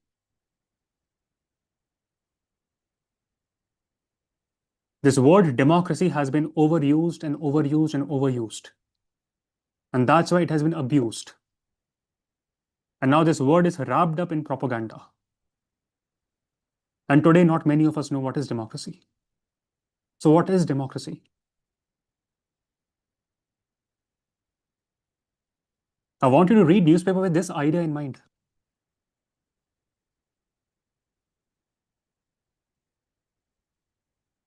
Yes, Gaurav.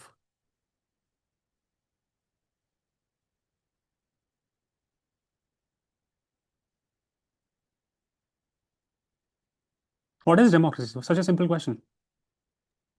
Rather, Sir, I would democracy. hold on. Let me cold call someone. I think many are sleeping, especially the one who has their cameras off.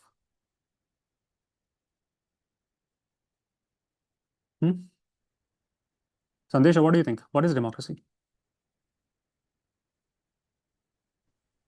So by definition, it is a country or polity run by people By through people. through representatives. Through representatives. So by this Yes. logic, is India democracy?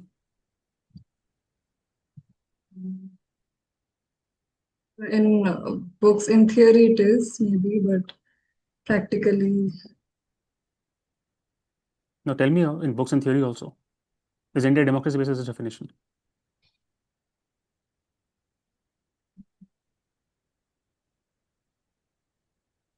In theory, I'm asking, not in practice. yes, so India It is a is? democracy. Explain that.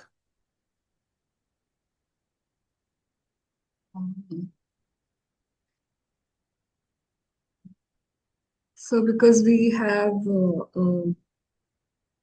a country is not run by a single head of state, but it is run by a parliament where we elect our representatives and they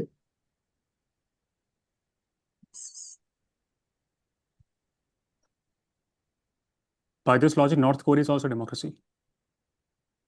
Russia is also democracy. But is this the definition of democracy? No, sir. It's a simple question. And huge round of applause for Sandesha for having the courage to speak. It's not easy to speak in front of so many people. And it's fine to make mistakes. Totally fine. That's how you grow. What is one thing that the single most foundational thing that separates democracy from everything else? How many of you have heard of Robert Dahl? Robert Dahl, Dahl. I don't know how to pronounce the last name. You will meet him in political science and IR episodes. He was one of the most important scholars of democracy in 20th century. And he has a very simple question. How do we know if a country is truly democratic? Because every dictator also holds elections. Every authoritarian regime has a flag, a parliament, a constitution, national anthem, Supreme Court. So, Rajnikant, what do you think? Is India a democracy? If yes, then why? If no, then why not? In theory.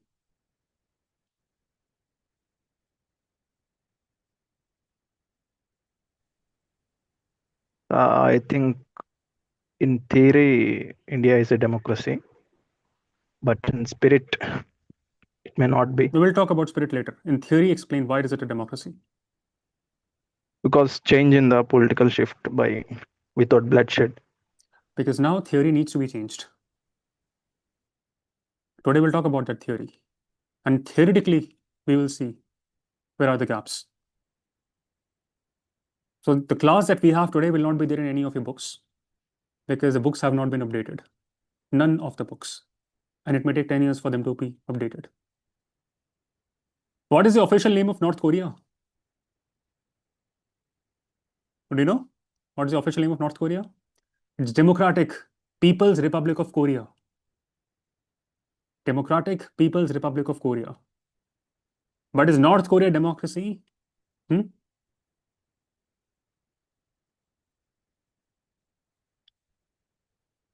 Prime Minister's office is now termed as what? Seva Tirth or Kartavya Mar and whatnot nonsense. Do you see all of that happening? Name. No meaning at all. In theory, we are Vishwaguru also.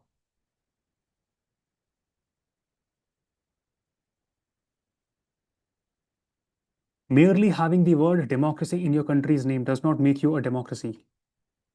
Merely having elections does not make you a democracy. Merely having a parliament does not make you a democracy. Merely having a constitution does not make you a democracy.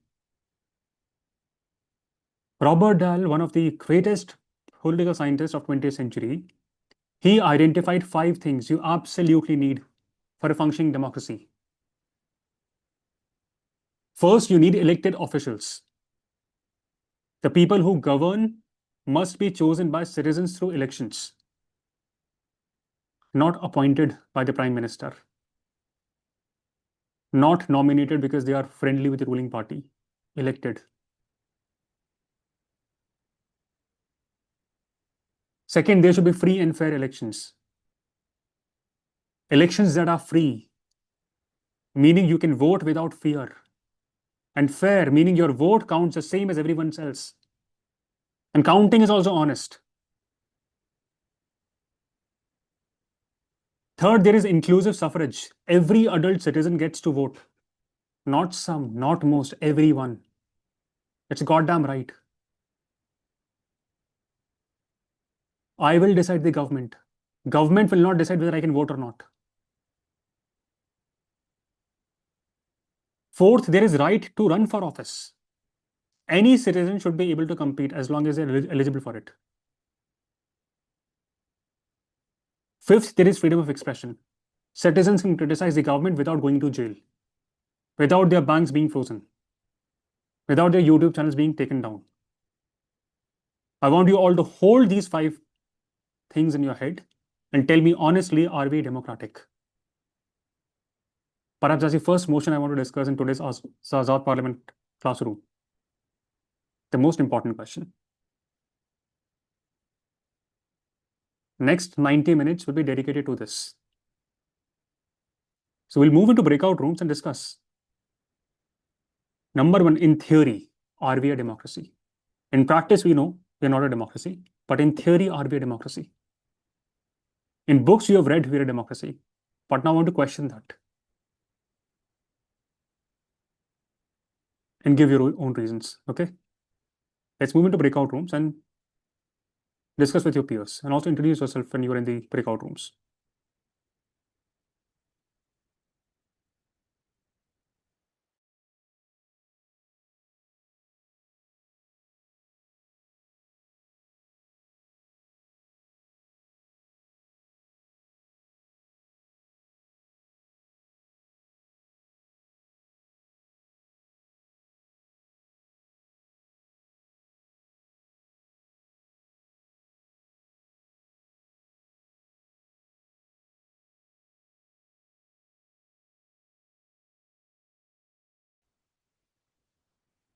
Would you guys like to introduce yourselves and considering the elections these days? Where are you guys from and what are your observations? We can maybe like substitute that with examples and discuss the questions. Yeah, so hello everyone. My name is Bhagat Singh. I am from currently Rajasthan and I'm working as a company secretary article currently.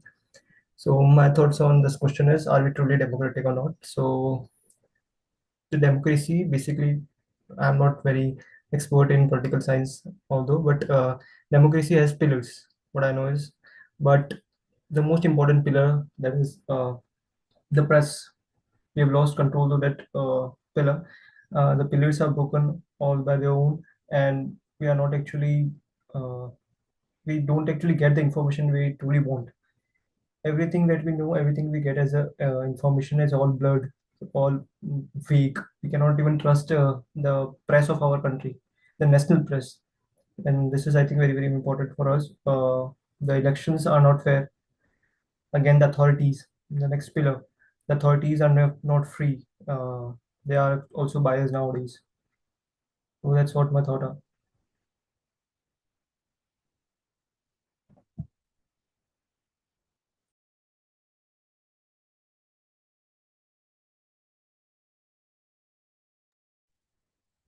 Did you see any of these examples in your local areas or in your state, Divyaman?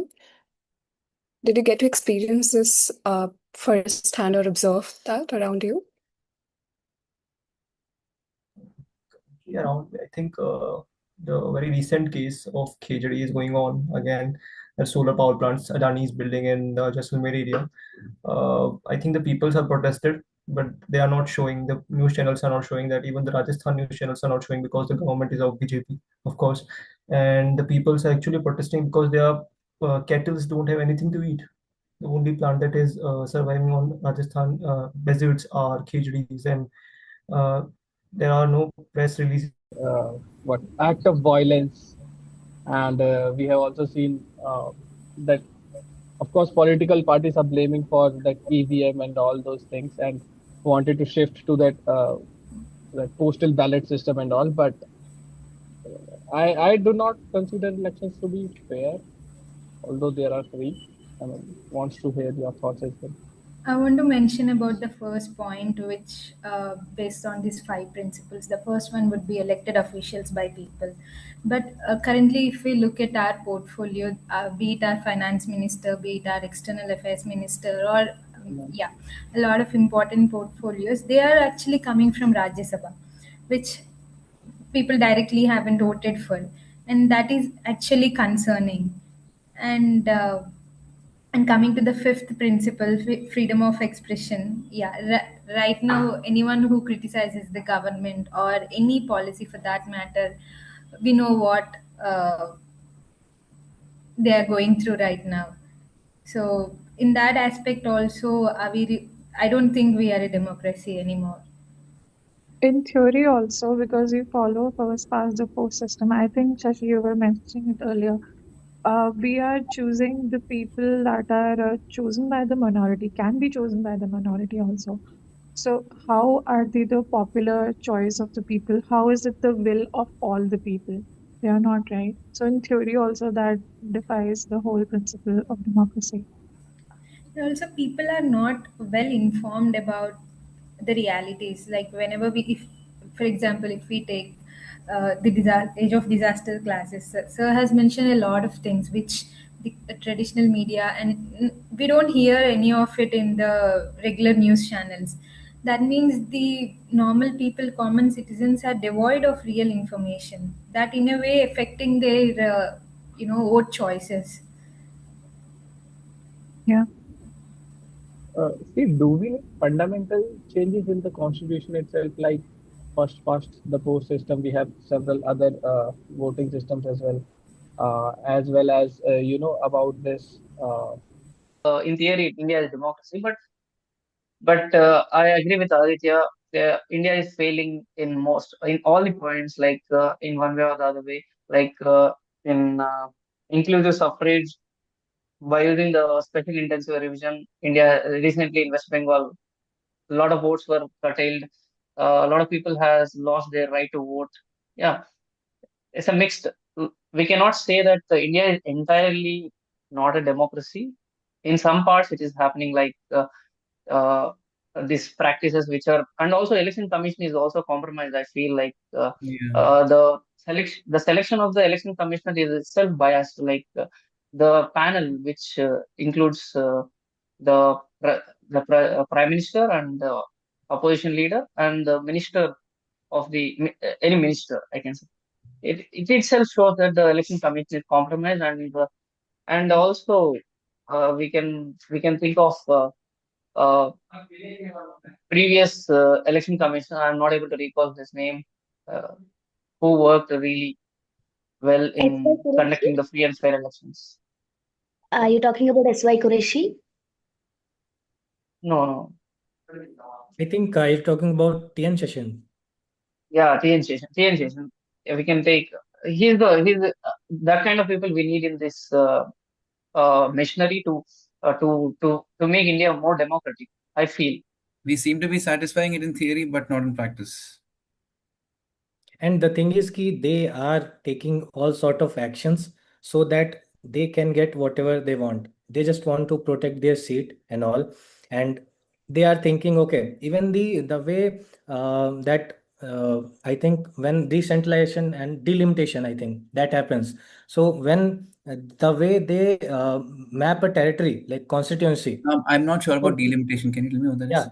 I think the delimitations when they redefine the constituency, like the part, the demography of it. So they are doing in certain way so that their majority it contains at one part and it will be easier for them to win. So that is also one of the thing through which they are using to win the. Sir has sir,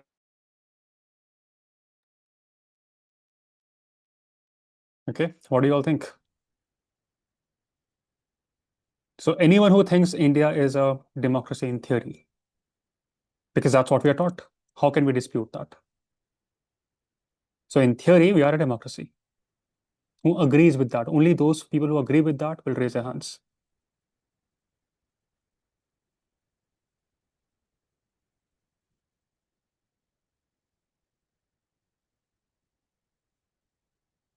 I want to count because it's a very important question. If the citizens of my country do not think, even in theory, that we're a democracy, it's a very concerning thing.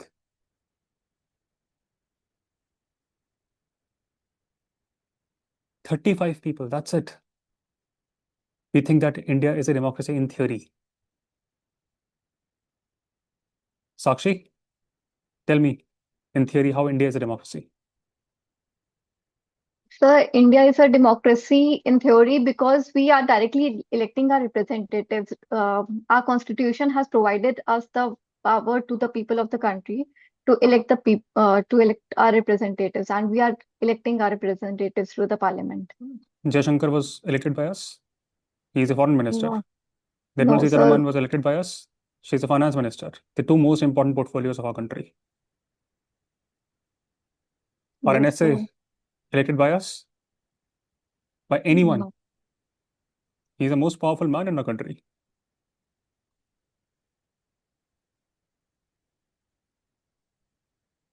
So we are having elected direct elections and indirect elections, Okay, and so you should change that terminology. yes, sir.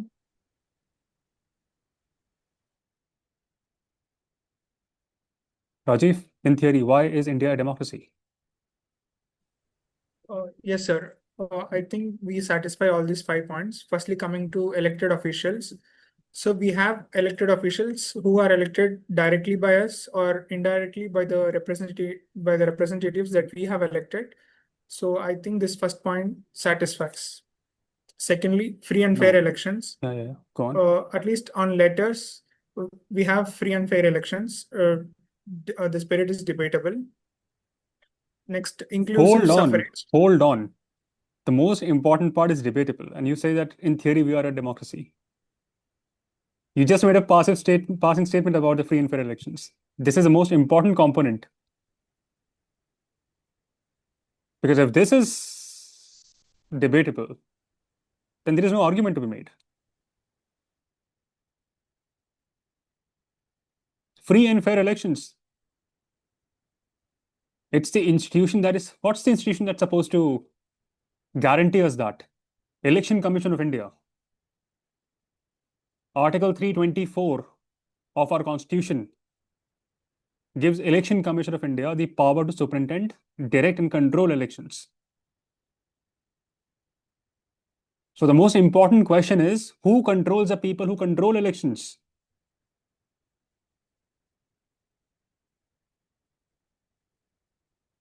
As citizens of this beautiful country, we just have one power, right to vote, as of now. When we do not like the fact that why Lokpal office, why is it shamelessly floating a tender for 70 lakh car, BMW imported from Germany by our taxes? How do we show the anger? How do we show the anger when Jagdeep Dhankad gets 3 lakh pension, all paid for by us in a country where 80 crore Indians survive on ration?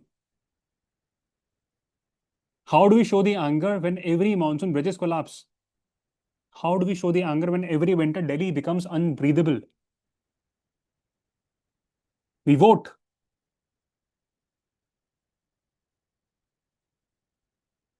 So we should look at this body, Election Commission of India.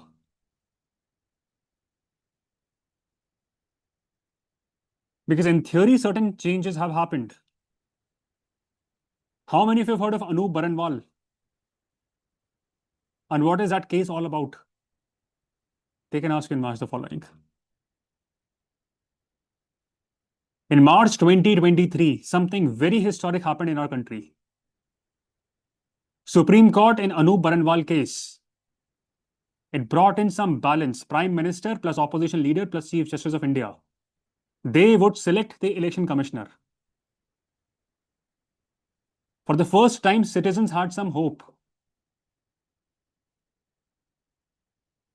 But then the same year, in December, that hope was murdered. Why? Because government passed a new law. It kicked the Chief Justice of India, replaced him with a union minister, chosen by the Prime Minister. 2-1 majority every single time. So in theory, that's the reality right now. And if that was not enough, a legal immunity was added. Read clause 16.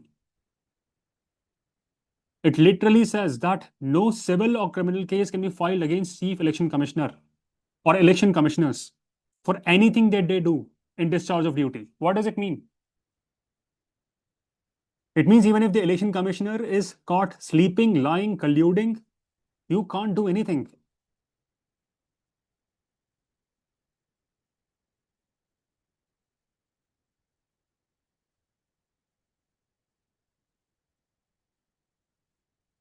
I made a video about this. People held me accountable. That you don't ask questions from Nehru or Indira Gandhi. A democracy was dying in front of them and they were holding me accountable. They abused me. They threatened me. This is not about Modi or Nehru or Indira Gandhi. It's about you, me, our kids, our grandkids. For how long can we justify today's wrongs with yesterday's mistakes?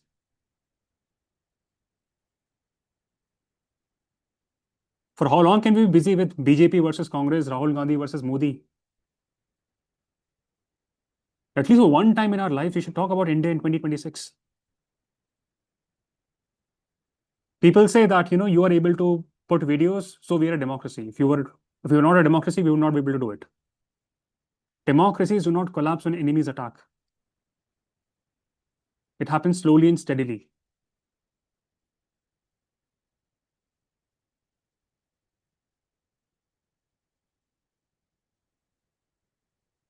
Just give me a second.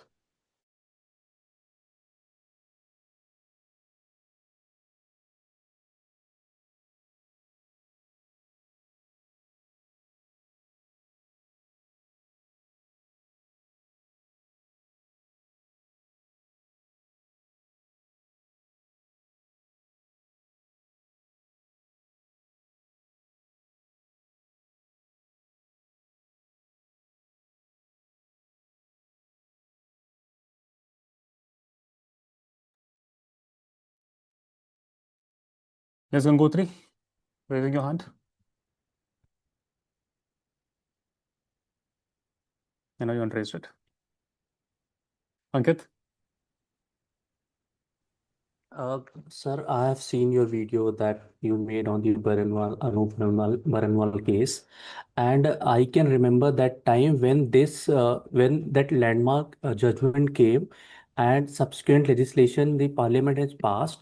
That time, our opposition leaders, I think in number, I think around 100 plus, they were suspended. They suspended from the house so that they can pass the legislation in both the houses, because that was the amendment to the.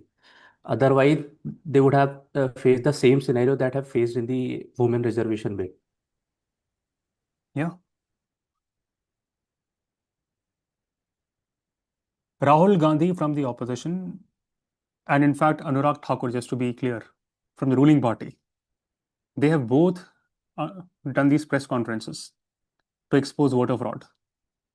They both exposed fake voter IDs, duplicate votes, fake addresses. What did the election commissioner say? He conducted one of the most shameless press conferences in the history of modern India. He said, how can we share CCTV footages of mothers and daughters-in-law? No one was asking for bathroom tapes. We're asking for a proof of free and fair elections, especially at a time when the credibility of election commission, it is at stake. This is not about protecting women. It's about protecting fraud. In any sane democracy, voter fraud of this scale was alleged, even alleged. Commission would have resigned. Courts would have stepped in. Evidences would have been made public. One of the biggest myths now we have is that election commission is independent. That is impossible. Why? Because who decides who will become Chief Election Commissioner of India? This year it was our Prime Minister from BJP, Home Minister again from BJP, and then one opposition leader in the panel. But the opposition leader's vote is irrelevant because that person will always be in minority.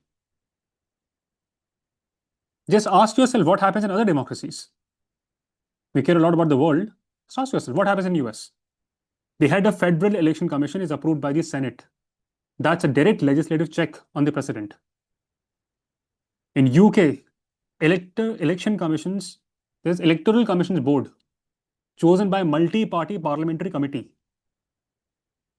Look at what happens in Canada. Chief Electoral Officer is appointed by the entire House of Commons, with every party voting. Just see this. I could not find the exact tweet because I think they deleted this tweet, but someone took a screenshot of it. This is Chief Electoral Officer of Haryana.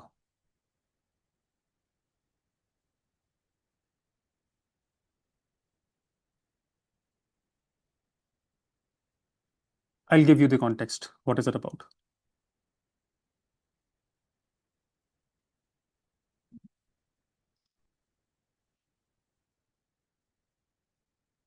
Chief Election Commissioner of Haryana, he tweeted that when electoral rolls, when they were created, there was no filing of appeals before the presiding officer.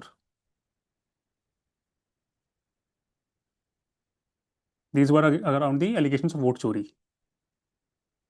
Now just think, when a thief robs your house, don't you think it will take some time at least to realize what is missing? Wouldn't it take time to gather some proof?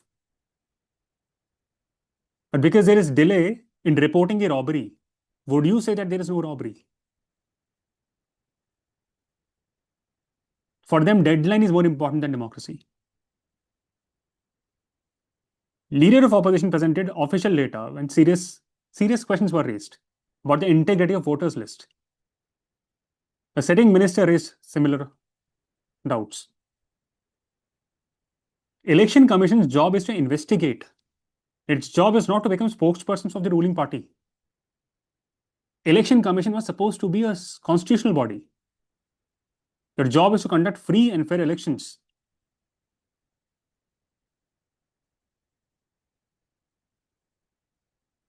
Bengal was scary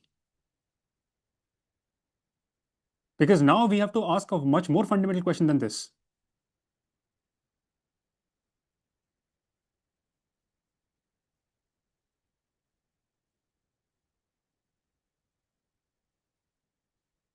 Stealing of vote is different, but what if your name is not there in the list? How can you yourself call this as a democracy? Someone born in India, lived in India, even voted in India, is a citizen of India, carries Indian passport, can't vote. How can you, in our logical mind, say it's a democracy? And there has to be a huge hue and cry about this, but no one is making it an issue. 91 lakh voters were votes deleted. 27 lakh never even got a chance to have their case heard by the tribunal. In at least 50 seats, SIR deletions are higher than the winning margin. I don't care about the winning margin. I care about even one vote.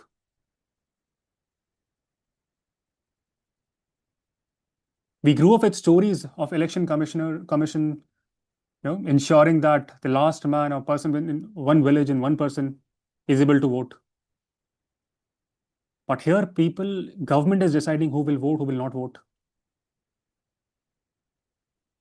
Someone who served in the armed forces not able to vote.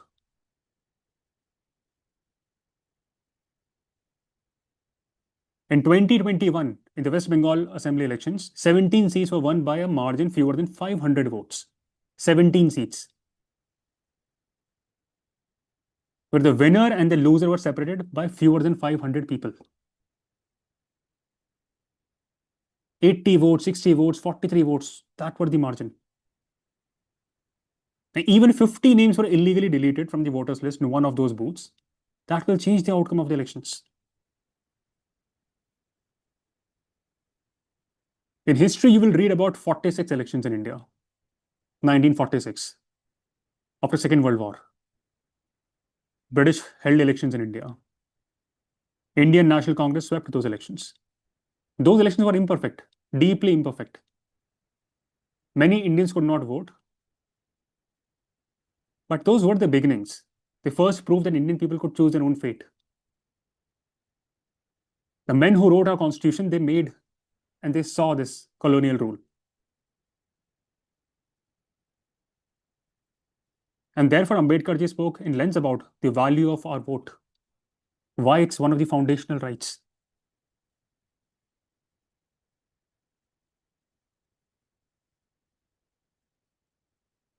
I think he wrote this, and I loved this line that he said, and it's a quote from what he said in the assembly.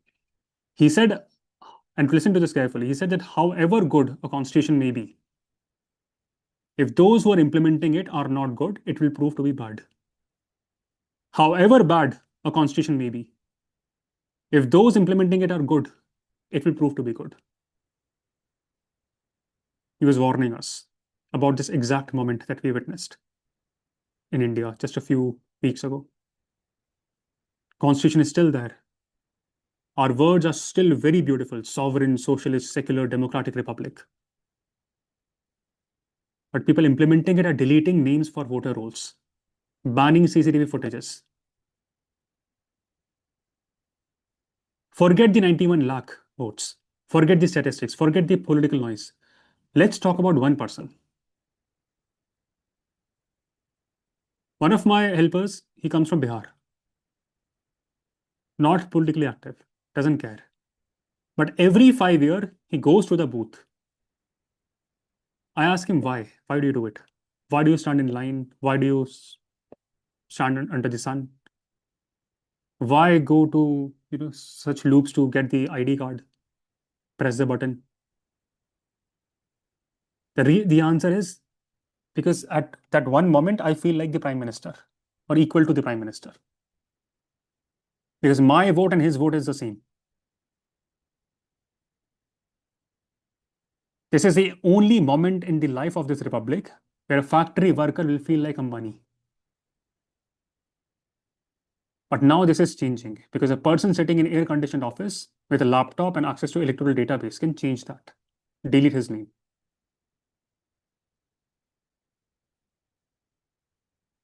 And they don't have that time. I mean, they are surviving to even get one day's ration. You expect them to be in front of a tribunal every time, engage them in endless bureaucracy. Perhaps make them, it becomes a new way for bureaucrats to make money.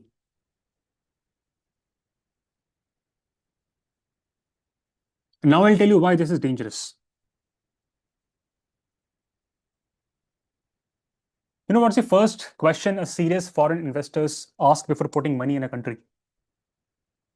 It is not about GDP growth rate. It's not even about tax incentives to that extent. It's about predictability, rules-based system. Because capital is very spineless. Capital runs away from uncertainty.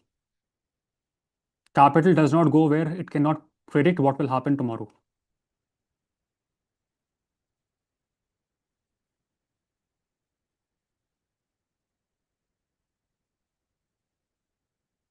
Tirmala, you were raising your hand? Any point to make? No, sir, already you have mentioned all those points. Means I was actually going through that points which you have mentioned already, that 5 points, but it was not important. That's not worth saying about the points. So already you have mentioned all the things. Okay, no worries. Khushbu?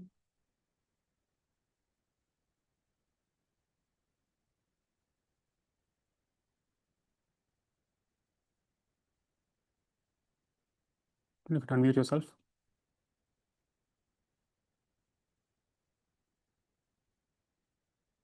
Can't hear you.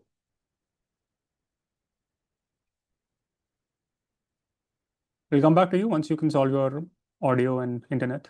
Okay. But coming back to investors, because economy crumbles, that's an issue. When BJP won the election, I was in my mind thinking, what if they would have put in so much of effort in actually governing the country better? Our country would have transformed.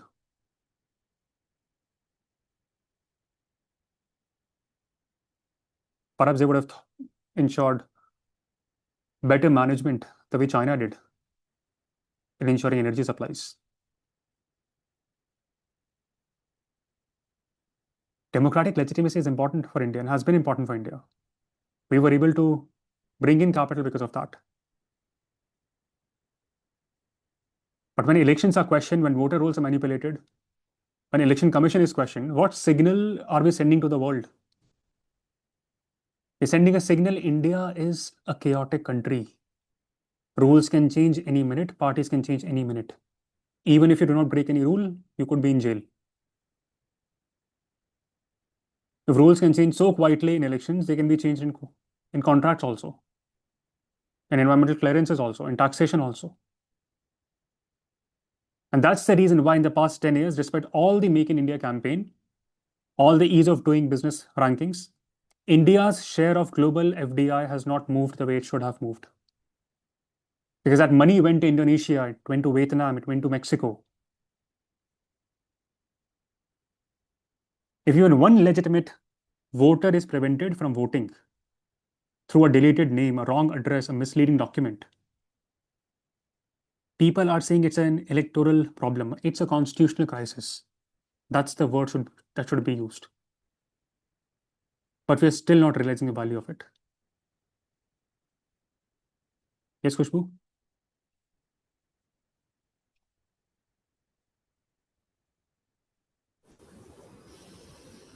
Hello.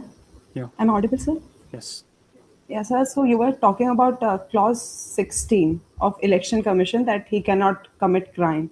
Sir, I think it goes for every public servant. The immunity is provided so that they can discharge their duty like without any, like, not saying consequences, freely.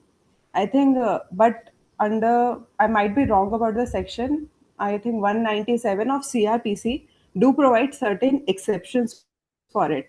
Like if you're doing some act, then you will be prosecuted for Okay, I think there was, such act. yes, I think you're wrong about a few things that you mentioned. And I would have discussed this in polity classes, so you can go through those recordings and you will get more clarity. Exceptions are there, but if you read in tandem with Clause 16, there is a reason why they passed it in 2023. Otherwise, there was no need to amend it. But I wanted to come back to the question of India being a democracy, and let's congratulate the new Chief Minister of Bengal. ग्राम का हिंदू के लिए काम करूंगा। वहाँ मुसलमान vote पूरा के पूरा टीएमसी को मिला। ये लोग बहुत कट्टरवादी हैं। 1956 वोट में जीता था। इस बार करीब 10,000 वोट में चुनाव जीता और नंदीग्राम का हिंदू जनता फिर मुझे जिताया। वहाँ मुसलमान वोट पूरा के पूरा टीएमसी को मिला। ये लोग बहुत कट्टरवादी, इसलिए मेरा मार्क ठीक है। मैं नंदीग्राम का हिंदू के लिए काम करूंगा। नहीं दादा, जिस तरह का एक ये जो लहर देखा गया दादा, आप लोगों ने लगातार महिला सुरक्षा, नौकरी, शिक्षा के लिए बात की है। अब क्या कहना चाहिए? एक बड़ी जिम्मेदारी, बड़ी रिस्पॉन्सिबिलिटी बीजेपी के लिए। टीएमसी खत्म हो जाएगा विद इन 24 आवर्स। इसको बर्बाद हो जाएगा, खत्म हो जाएगा।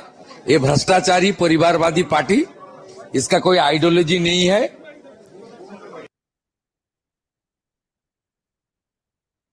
Yeah, thoughts? Sudeep, you're from Bengal? Yes, sir. I'm from Bengal. And I was also part of the election process as a first polling officer. Mm-hmm. So give us your real world experiences. Yes, I love this class because we get such phenomenal diversity of people in this community. Go on, Sudeep. Yes, thank you, sir. First of all, the video you showed, he said he made this comment after winning Nandigram seat, and he made a similar comment where he contested against the previous CM Mamata Banerjee in Bhawanipur seat, where he won by 15,105 votes.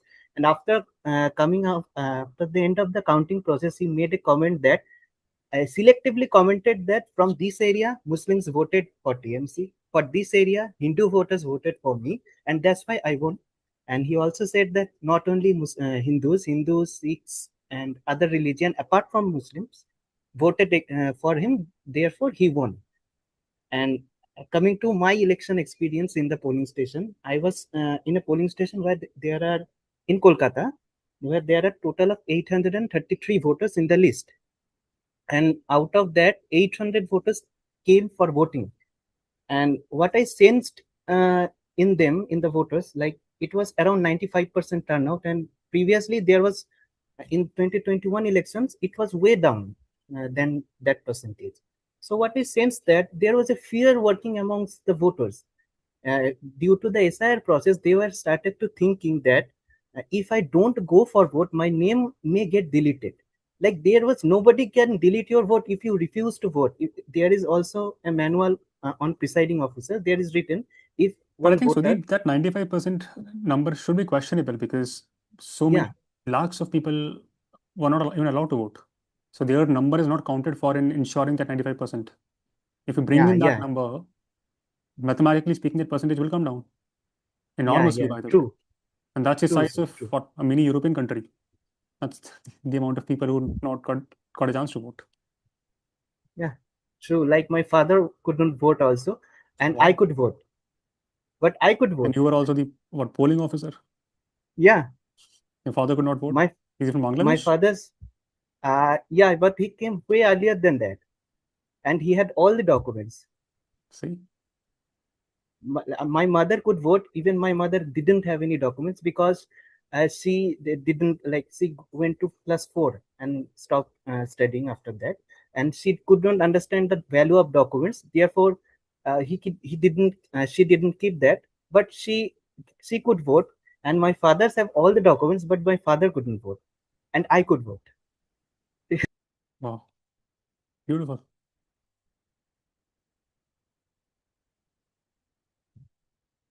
You know, Manmohan Singh ji also came from Pakistan, became the Prime Minister of India. That's where he was born. Once upon a time, all three countries were. But I am sensing the way it's working, Bangladesh will overtake India in many ways. Capital is moving to Bangladesh.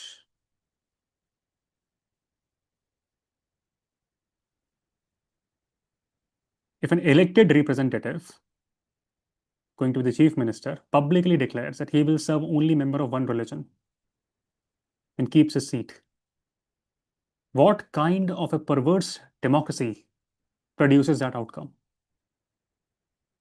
More than that, what kind of election commission allows for that? And look at the confidence of that public official, that no matter what I say, election commission cannot do a damn.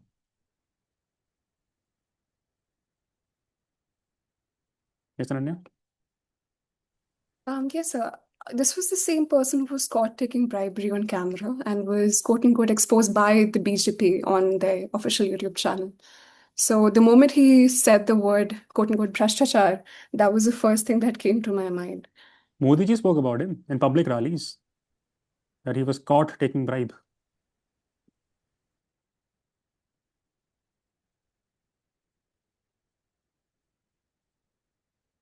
On his questions about governance, they will not answer about governance. They will talk about eliminating one party, that party. I'm not a fan of Mamata Banerjee also.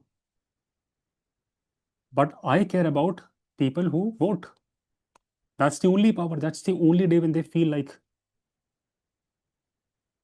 the prime minister or equivalent to prime minister.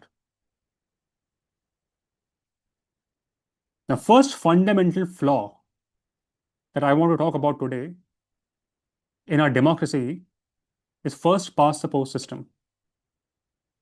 So if we are going to make a manifesto in time to come, I want to change this. But why? What's wrong with first past the post system? And what is first past the post system?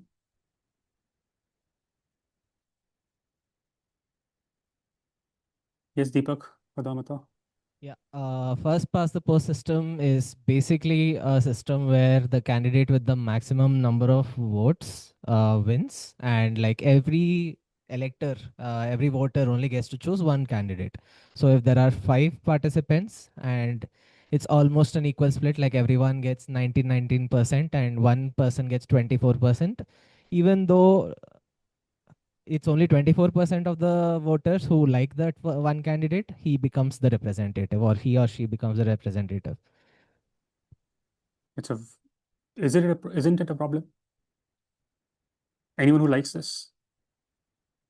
Candidate A, let's say, gets 2,600 votes. Candidate B gets 2,500 votes. Candidate C gets 2,500 votes. Candidate D gets 2,400 votes. Out of 10,000 votes, with just 2,600 votes, candidate A will win. What does it mean? It means 74% of voters never wanted you. They rejected you. And now they have you. In theory, is that a democracy? Now, this person will represent entire constituency. This person will go to the parliament. And now the way things are, he can blatantly say that I will work only for Muslims or Hindus in time to come. Is this the fraternity that's mentioned in our preamble? This is first past the post system. You do not need a majority. You need to be the least rejected option amongst idiots. In 2019, BJP won 303 seats. We all thought major thundering majority in 2019. What was the vote share of BJP? 37.4%. What does it mean? It means 63% of India did not want that party. Nearly 2 out of 3 Indians voted against BJP, and BJP still got majority. And that majority was so large that there was no leader of opposition in parliament. How is that possible? Shouldn't we question this theory on first past the post system? And the beauty is when you read first past the post system, now you will think, oh, I should read it like this. Do you see what that means? You can win a majority government with a votes of less than 4 in every 10 Indians. In my mind, first past the post system, it is an unnatural system. This system is accepted only by Britain and its former colonies and no other country on earth. And now Britain, it is giving up on its own first past the post system. If you look at Scotland, Wales, Northern Ireland, the regional parliaments, they use proportionate system. I like what JP said about this. He said that Indians are the last living Englishmen. They're sticking to it like limpets. For almost every major democracy on earth, New Zealand, Germany, Sweden, South Africa, they uses proportional representation. The country that invented first past the post system has abandoned it and is abandoning it. Why are we clinging onto it? Because first past the post system benefits whoever is already in power. And for me to explain this to brain dead zombies, not easy. Even for you, it's not easy. You could understand today, but it would be difficult for you to explain this to your family members. Yes, Gaurav?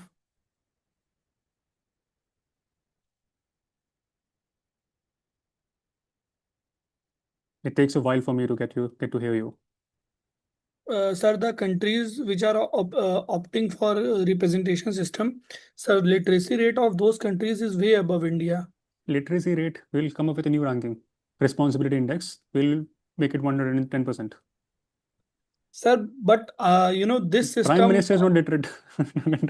Sir, but this system is relatively easy. Germany uses, sir, a combination of both representation and first past the post system both.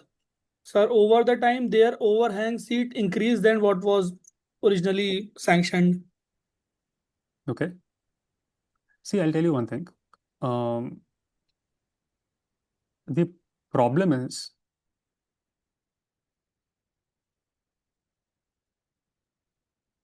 okay. So first thing is that if first past the post system, it benefits whosoever is already in power.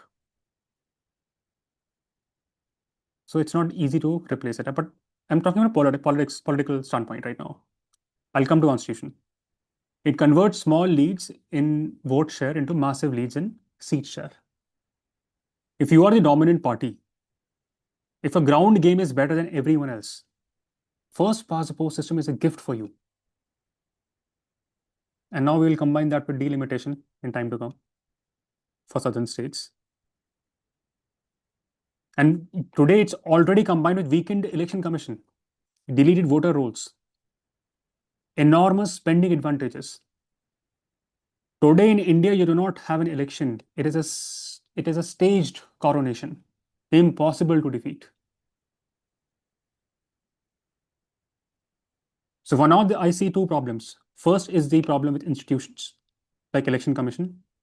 Second problem that I have is with the electoral system itself. It's ludicrous that we follow a first past the post system. Of course, when in UPSC you're asked a question, you will talk about it, and I've taught you how to do that in your polity episodes. But here, Azad Parliament, I need to be real with you.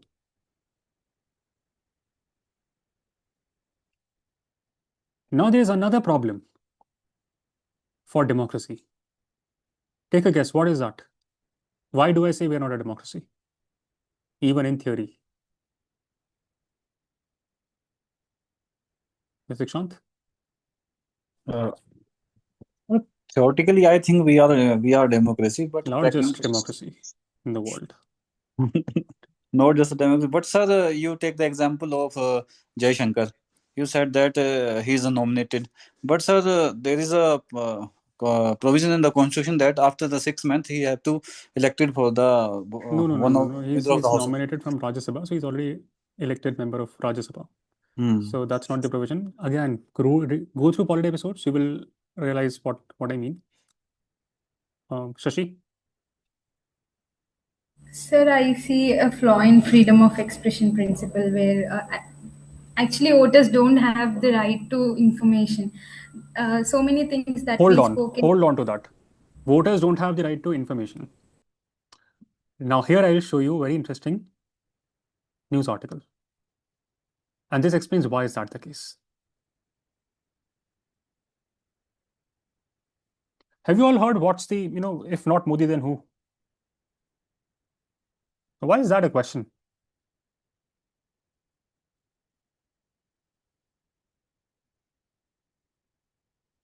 Let's read this. This is the answer. Look at this number. Read it out loud. Anyone? Shreya? What is this number? So it's 2,244 crore And contributions compare in this to second 2020, largest party. 289 crores. It's like way large. Now, whose fault is this? Is this opposition's fault? Or election commission's fault? Or judiciary's fault? Because now citizens will not have access to right information. In 2023-24, BJP declared income of approximately 2,244 crores. 15-1 money advantage before a single vote is casted.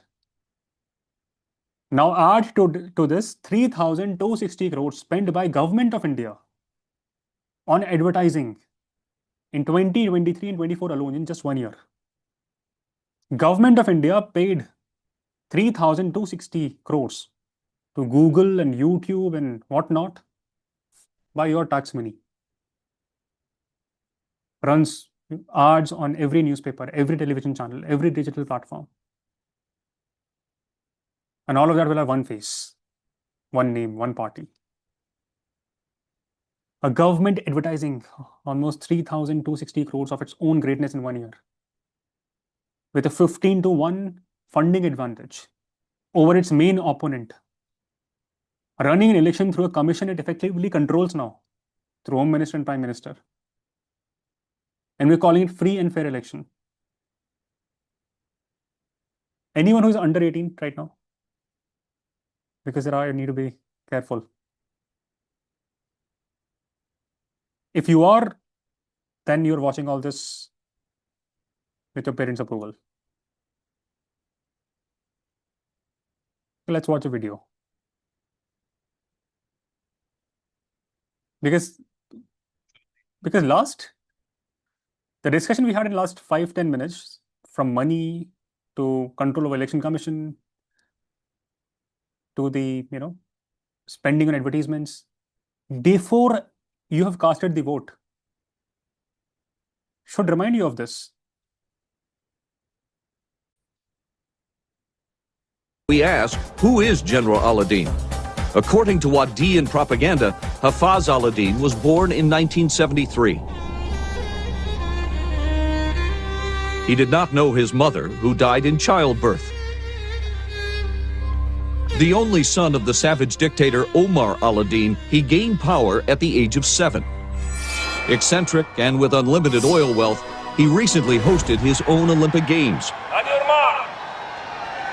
This is like the elections in India, okay? So one Aladdin has access to election commission, has access to a lot of money, 15 times more than the second party, has access to the government spending money on your advertisement.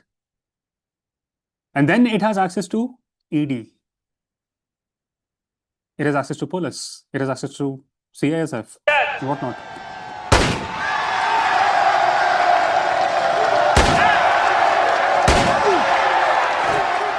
At which he won 14 gold medals.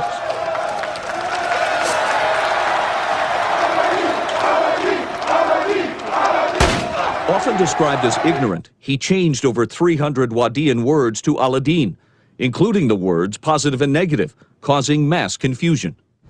Do you want the Aladdin news or the Aladdin? Okay, thoughts? I want some Aladdin news. Yes, Ananya? Not Aladdin news, sir, but I remember watching The Dictator like back in 2021. I was in my first year in college, and I used to wonder, like, wait, this is so nonsensical. This is such a brain rot movie. But the the amusing thing right now is it doesn't amuse me anymore. it often feels like something very, very predictable. And yeah, it just doesn't amuse me. It doesn't make me laugh anymore. And that further haunts me that it doesn't make me laugh anymore. So there's an entire cybernetic network around that, how it doesn't. When I watched that movie, I never thought India could ever be like this for the first time. But now it's exactly like that. In a foot race, if one runner starts 500 meters ahead and is allowed to shoot the other competitors, do we call that winner the fastest man in India?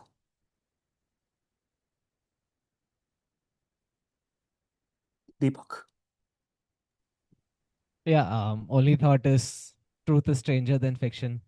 That's the line that comes to my mind. And I same sentiments as yours. Like when I first watched the movie, I never thought that reality could be like this. Let alone in India. But yeah, now it is exactly like that.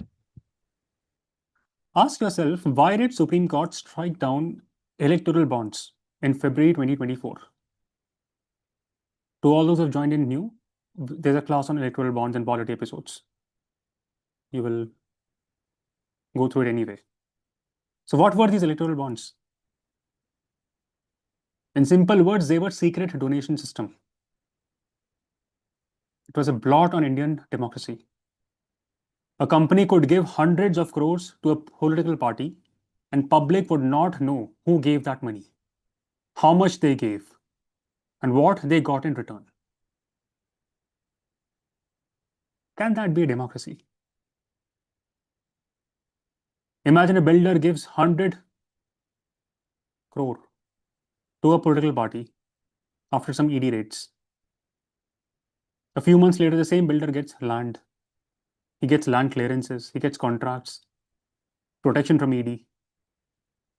Should citizens not know this? Because there were mining companies that donated secretly.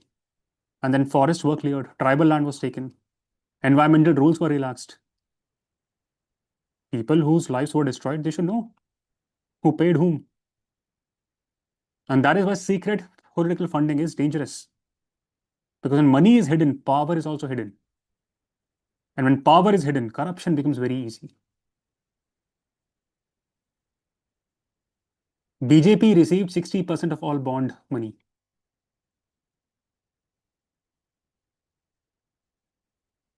And turns out same corporations that received government contracts, government clearances, government protection were the ones who also donated to that party. Not just this, there's something called as 10th schedule. What is 10th schedule? Why was it added? 10th schedule of Indian Constitution. Again, for polity folks, you will read this in your, or you will go through the episodes and you will stumble upon a beautiful episode on this. But all the others who have watched the episode will tell me, what is 10th schedule? Mohit?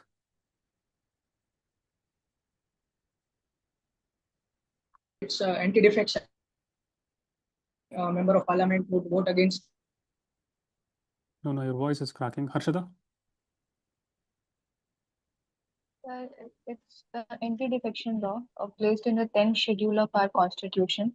It was brought to prevent defection, that when MPs change their party after getting elected. But in a way, it's anti-dissent law also, because it prevents them from voting against party lines, or they cannot really vote according to their But own when will. 10th schedule, when it was added in 1985.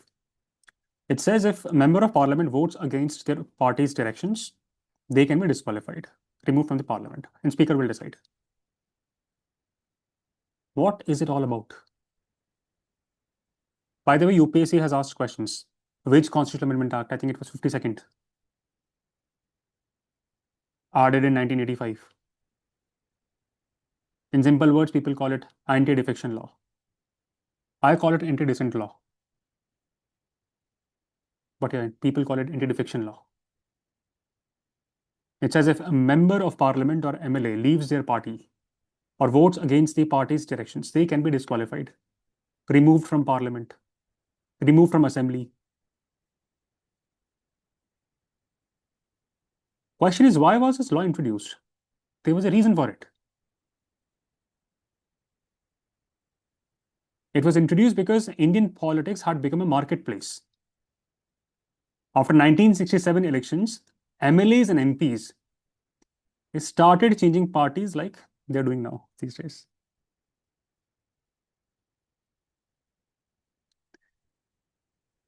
Back in the days, I think a couple of years ago, I used to teach that, they changed parties like they change clothes.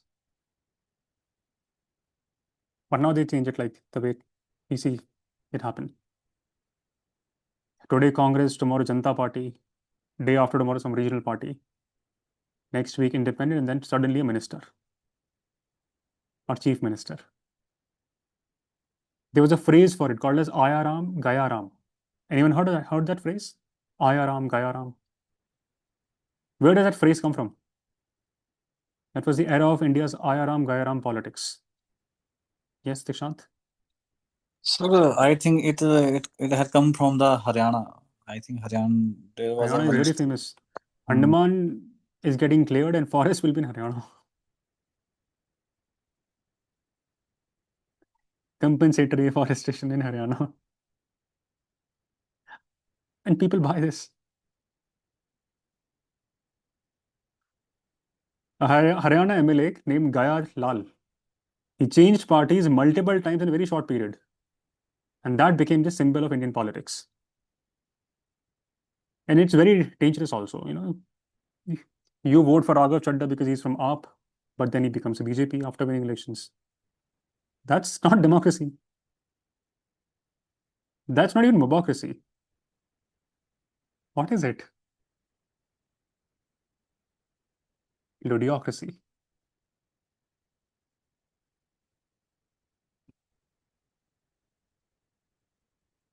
And governments were falling in because MLAs were being bought. Chief Minister could wake up one day, one morning, discover that his MLAs had disappeared into a resort. This reminds you of some states.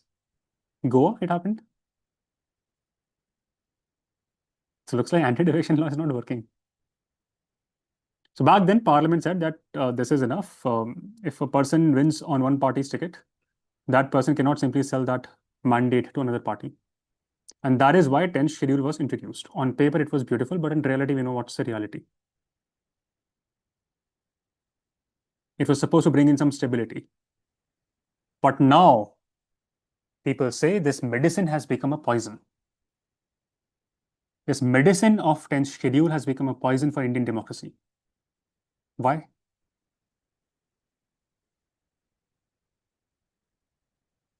Who will tell me?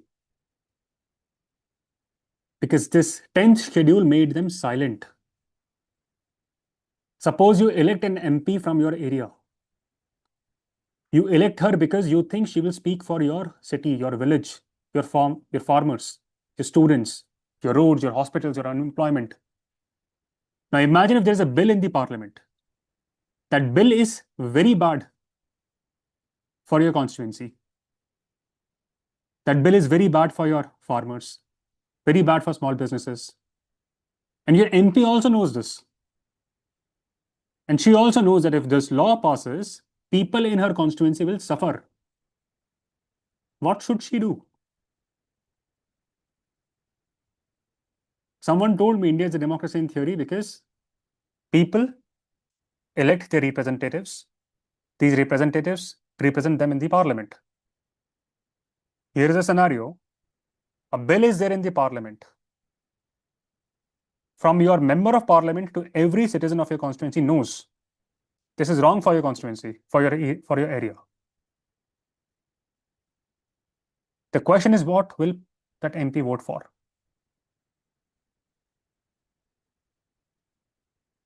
In real democracy, that MP will not vote for that bill. But in India, she could vote for that bill. Why?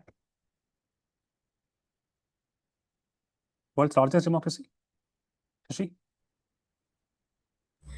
So the MP has to align with the party whip. So if the Yes. party whip asks Party whip. Party issues something called as whip. What is a whip? It's like saying that vote like this No questions. You are a slave to the party. So behave like a slave. And if the MP votes against the party, what can happen? She can be disqualified under 10th schedule. Now, any logical mind will ask, is she representing you or is she representing the party bosses? Is she listening to the people who voted for her or is she listening to the high command sitting in Delhi?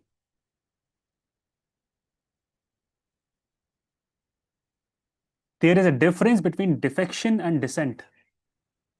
Defection means betrayal. Dissent does not mean betrayal. In this case, dissent could mean I disagree because my people will suffer. Dissent must be protected. Defection should be punished. But our system treats them the same manner. That's the danger. What does it mean now? In theory, we are not a democracy. It means a member of parliament is not actually representative of their constituency. They are representative of their party leadership. They cannot vote their conscience. They cannot vote what the constituents wish for. They must vote as party chief dictates or lose their seat. Effectively, with this, we became oligarchy, not even that. 5 party leaders decide what 543 member of parliament should vote and debate.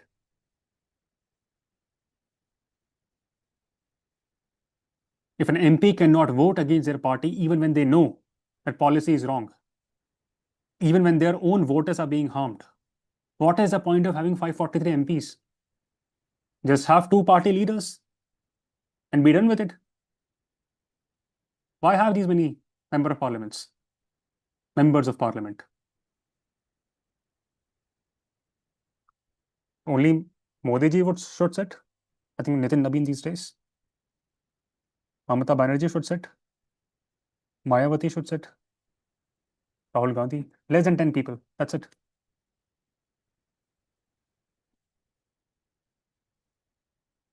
Constitution talks about prime minister being first amongst equal. But is it how it is these days? Can any minister dissent without losing his seat?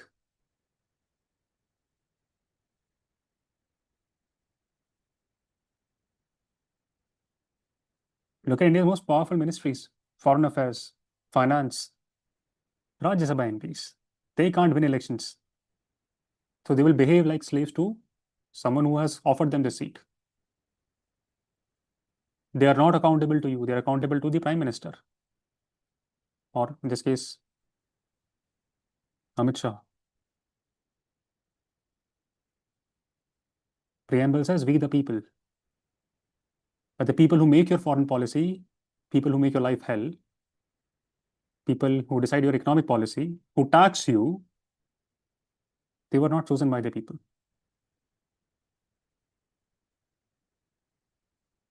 I'm quoting this data from this year, not this year, 2024. Yeah. India's net FDI in 2024-25 was $353 million. Okay. $353 million. Economic survey will talk about this. That's lowest in 20 years. Are we talking about this? Let me give you some context. In 2021, net FDI was $43 billion. In 2024, it was $353 million. Foreign investors pulled 51.5 billion out of Indian companies in a single year. Highest in at least a decade. Do you know what did RBI say? It's a sign of mature market. That investors were exiting smoothly. That's what RBI said officially.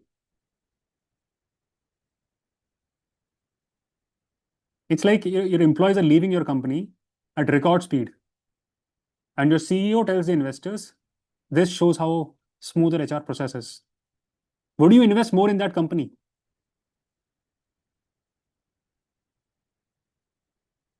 Why are investors leaving?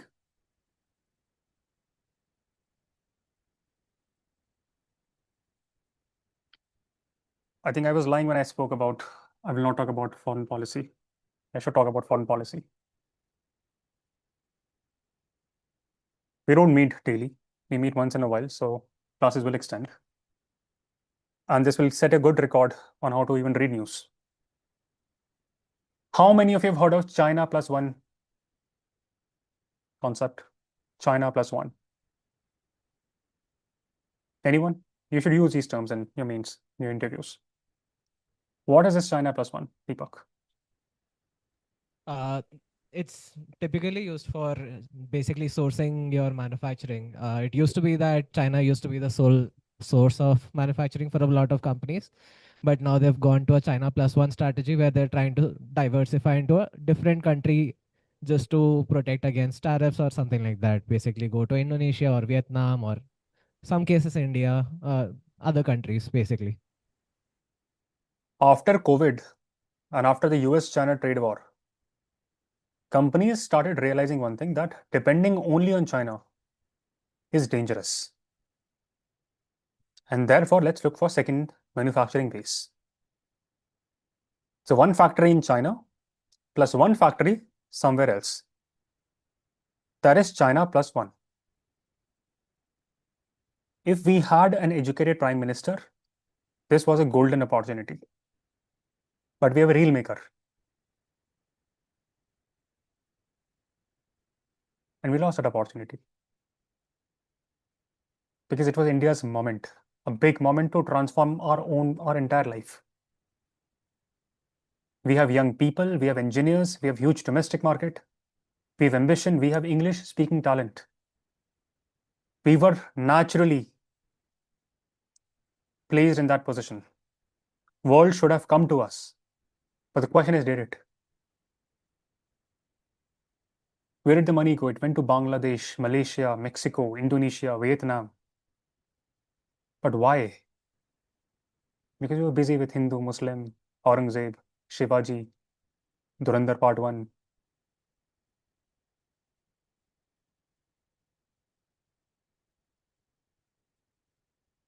Factories do not come because you shout slogans. They come when rules are predictable and we can trust the courts. Investors are smart people. They are not brain dead zombies. Factories come when governments does not suddenly raid you because you funded the wrong party or questioned the wrong minister.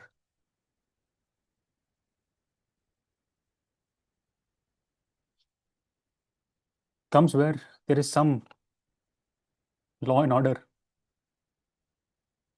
Democracy is not that word in preamble.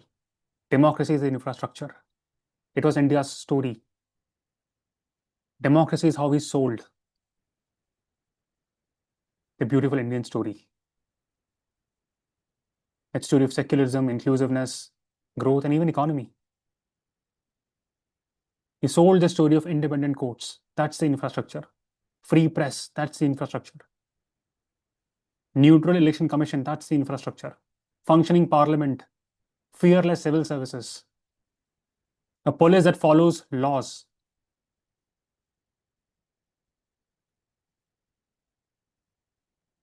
What's the point of building a highway if the businessmen using that highway can be destroyed by just one phone call? What's the point of building airports if the contract will always run to the same family?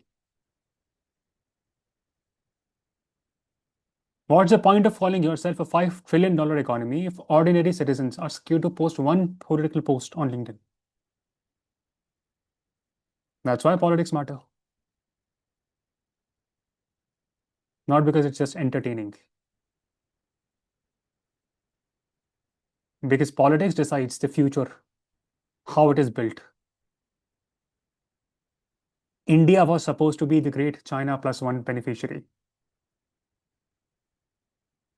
Indian media should have made that the theme. We should have asked and held accountable these leaders. Textile minister was busy doing Hindu Muslim, holding one of the most critical portfolio. Textile is a very critical sector for India. Who is the minister currently for textiles? Anyone knows?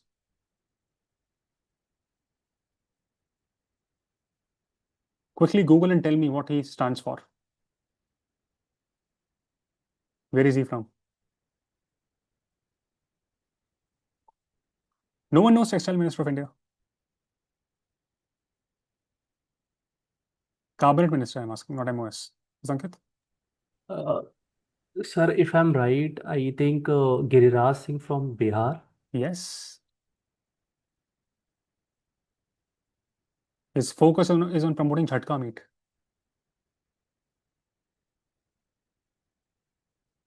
Not kidding. That's why people clap. World was diversifying from China. India was positioned to gain. That time, Vietnam attracted $39 billion in FDI in 2024. Indonesia attracted $56 billion in FDI. India also got some money because some investors were late to realize. India got like $27 billion, but it left in some time. All of that. Two anti-national economists, anti-national because WhatsApp University, Arindam Das and Sean Ray, they published a study. They looked at what is called the wage rate rural India series. They picked up government data and everything.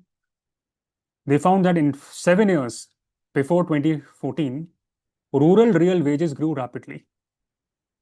In 10 years after 2014, real wage growth is essentially zero.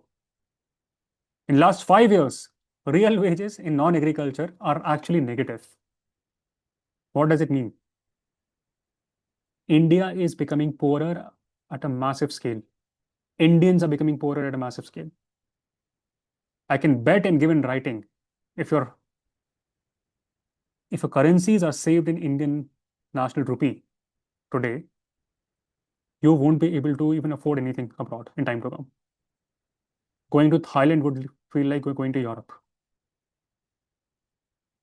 Some are already feeling it. Still, astute silence. No one is talking about depreciation of Indian rupee. Some idiots are justifying depreciation of rupee for a country like India.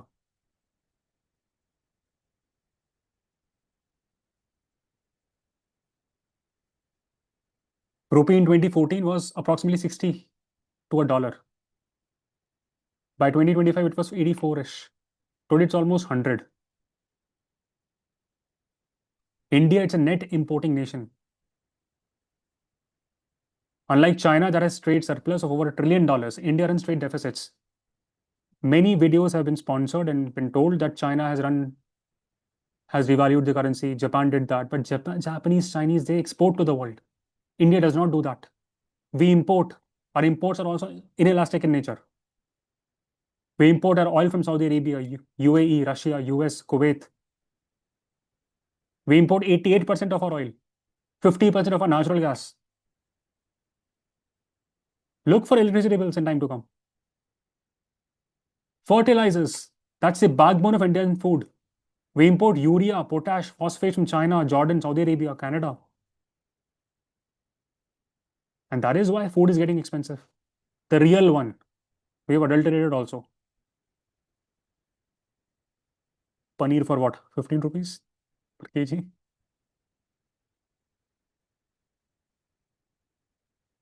Time will come, India will not be able to buy fighter jets from France, Germany, Israel, helicopters from Russia and US. Why? Because they will not take Indian rupee. India spent over $20 billion on defense imports in just few years. All paid in dollars, by the way. What happens to our national security? Laptops will get expensive for us. Pharma raw materials will get expensive. Palm oil will also get expensive. Palm oil may feel like a luxury. Today we are turned into an advertising republic. That's the word we should use in the preamble now. Advertising republic. 3,260 crore is not a small money. That is how much government spent in 1 year. 3,260 crore would have built 6,000 primary health centers. We would have hired 50,000 new school teachers. We would have funded AIMS level hospitals in 10 cities.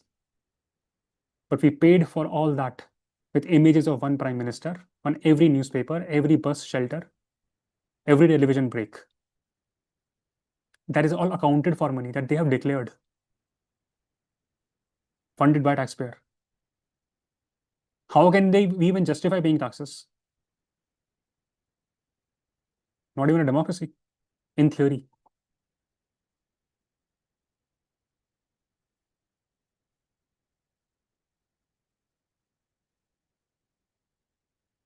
When we say liberty, are we only talking about a word in the preamble?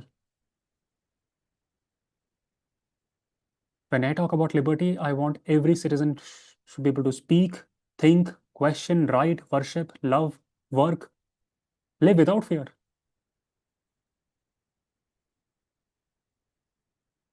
When we say equality, are we only talking about Article 14?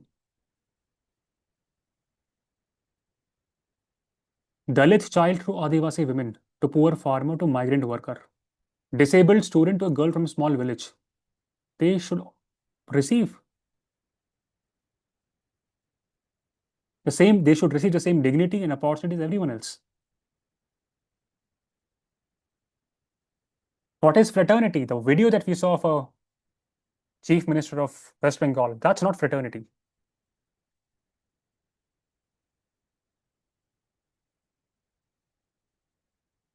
That's the mark. That's how you create an angry civilization.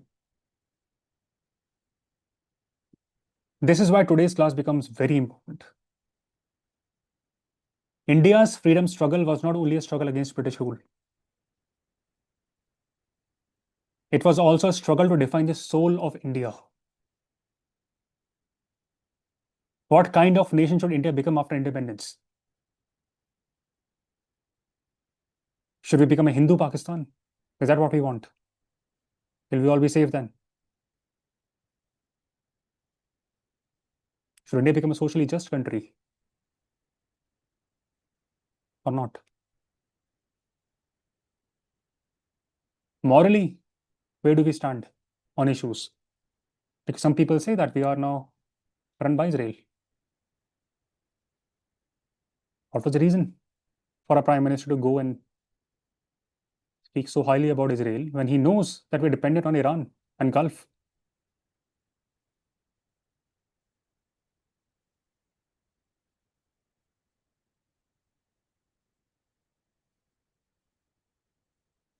Bhagat Singh ji did not dream of a freedom where only rulers changed and exploitation continued.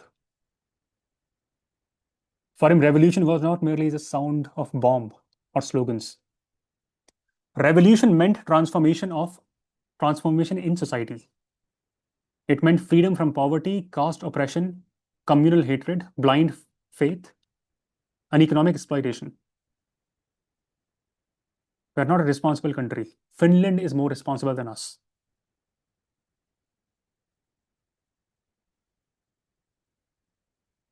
So ask yourself, if Bhagat Singh Ji was alive today, would he be satisfied?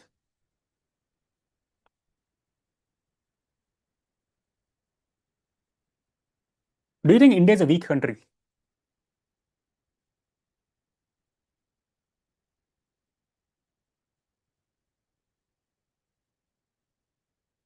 Is it all?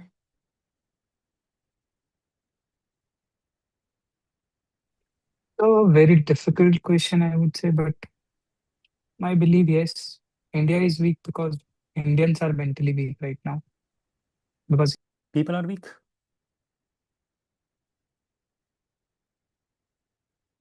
Do you think Iran is weak?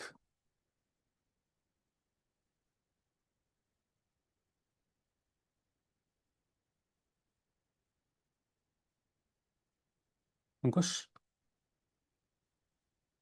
Yeah, I think what we saw was like Iran is far more courageous than us, and yeah, people here are weak. And in such a situation in which Iran is, we as India wouldn't have been possibly showed that But we are leadership the nuclear for weapon sure. state. Iran is not. Still, the the balls our leadership don't have. Nation cannot be called developed if citizens are divided. A nation cannot be called developed or modern if thinking remains narrow. What we eat, what a nonsensical question that is. A nation should be shamed to be called as democratic if people are afraid to ask questions. Tryst with destiny. At midnight, when India became independent, Nehru did not merely celebrate power. He spoke of responsibility. He said that the service of India means service of the millions who suffer. That line is extremely important. Purpose of independence was not to only hoist that flag. It was to remove poverty, to end ignorance, to fight disease, to reduce inequality, to create institutions, to build dams, schools, labs, universities, industries, scientific temper. All of that has been eroded.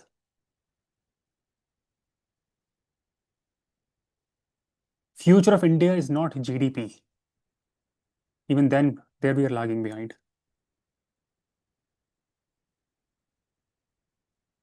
So my manifesto has simple solutions.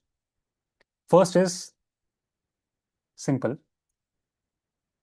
As long as India uses first past the post system, we will manufacture majority governments with minority vote shares. We should consider moving towards proportional representation. Now, what is that?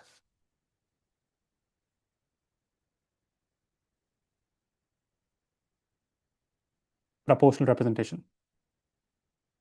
Party A gets 37 votes, Party B gets 30 votes, C gets 20 votes, D gets 13 votes. Should Party A get 100% of power? Of course not. Party A is the largest party, but 63 people rejected that party. So proportion should be there. That's proportional representation. But what kind of it would be, that's a debate, because that could also have consequences. And this idea is not very complicated. And by the way, you do not need majority support. You only need to be, in fact,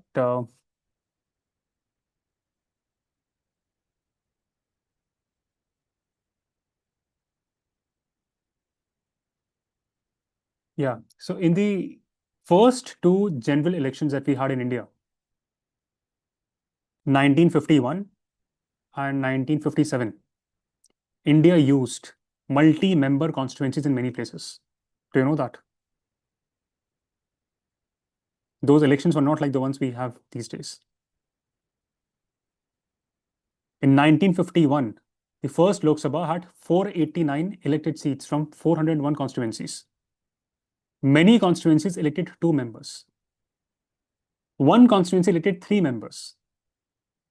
JP spoke about this in the parliament from Lok Satta Party. In 1957 also, 91 constituencies elected 2 members. These multi-member seats were later abolished before 1962 elections.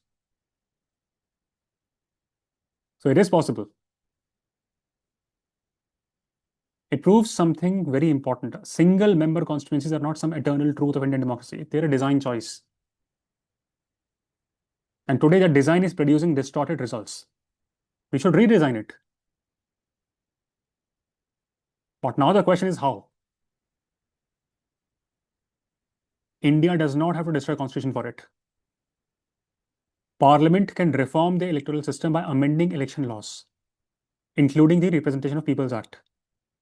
We can debate different models. I'm saying this again: party list proportional representation system, mixed member proportional system, multi-member constituency with different kinds, different modalities would be addressed.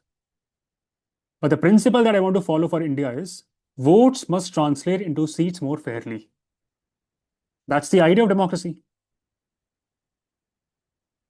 How can I be under that leadership when 70 people rejected you? And now it's getting toxic to an extent that you are saying that I will not work for certain people.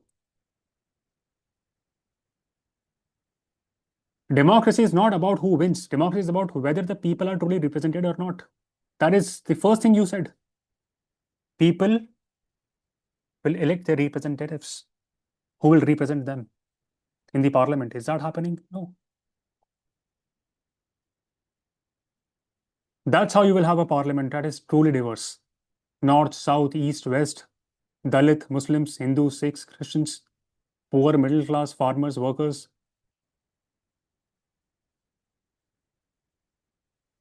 That's the one thing that should be discussed in the parliament.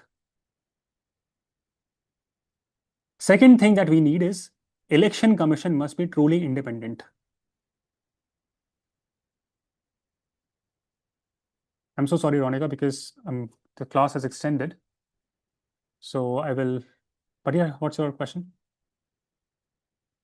Sir, even if we change the first past the post system to proportional representation, the parties are still running the election on now the electoral trust, I believe. That's what I'm talking about. Second reform. Second reform is election commission must be truly independent. Whom model code of conduct has been violated multiple times. What happens?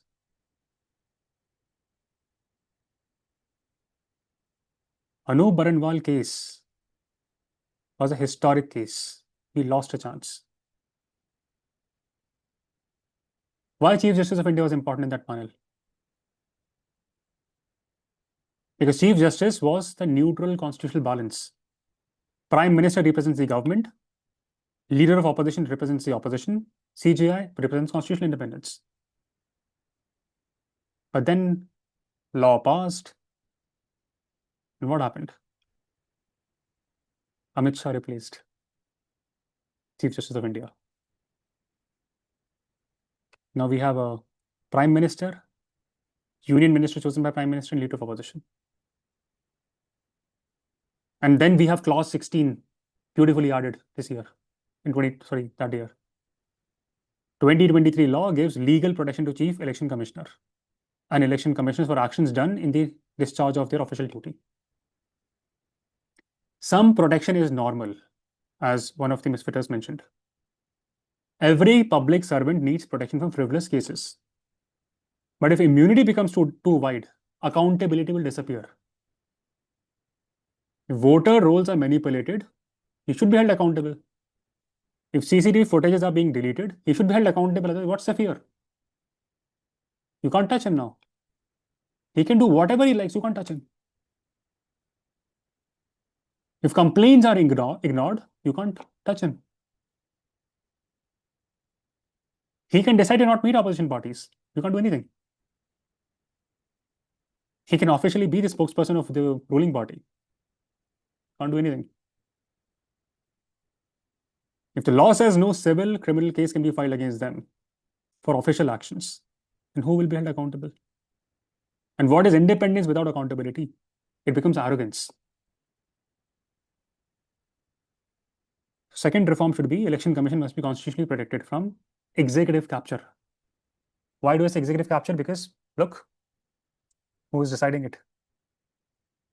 Selection panel should have someone of the likes of Chief Justice of India. Government cannot be given guaranteed majority in appointing election commissioners. It's a shame.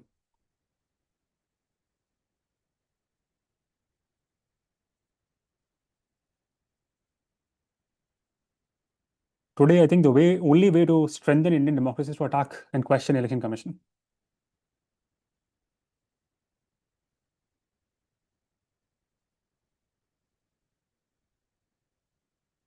Yes, Rahul. I was reading about this case and what Supreme Court stated, because there was a PIL for this change, that there was this rule in December that like the 2:1 majority of the executive.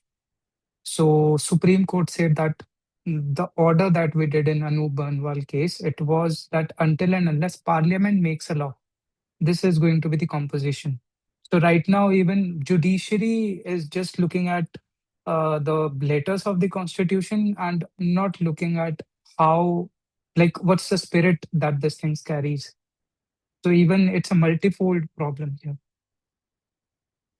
See, now the question is, did the parliament make the law? And how was it made? How many MPs had to resign Yep. or whatever, disqualified?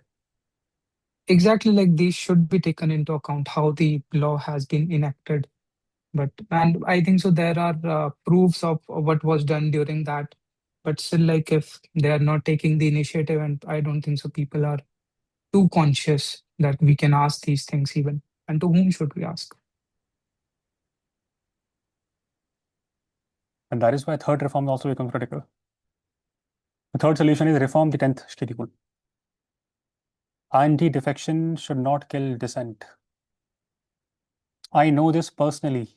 Many people within BJP, they are suffocated. Some remarkable politicians, they are stuck. They have no option.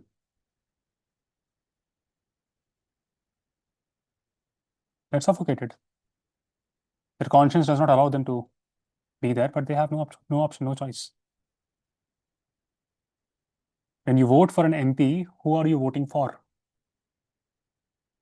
Are you voting for a human being who will represent your city, your village, your farmers, your workers, your students, your hospitals, or someone who will just press the button, what Modi ji says? And why have these so many representatives?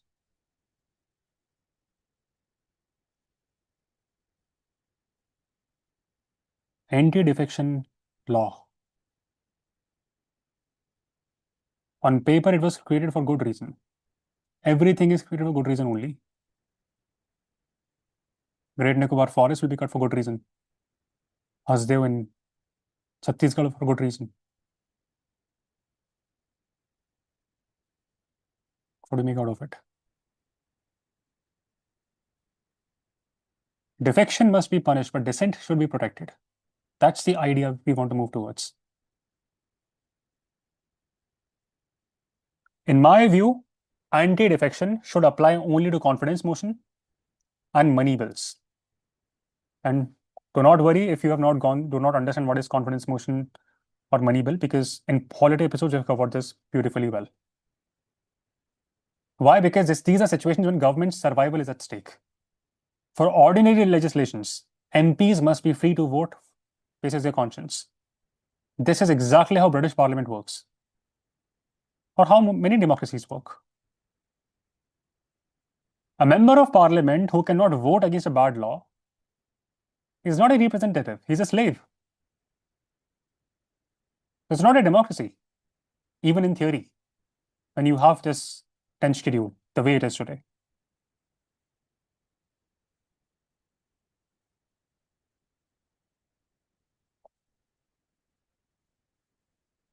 Fourth thing that I want would be from all of you, as in when you go on to become civil servants.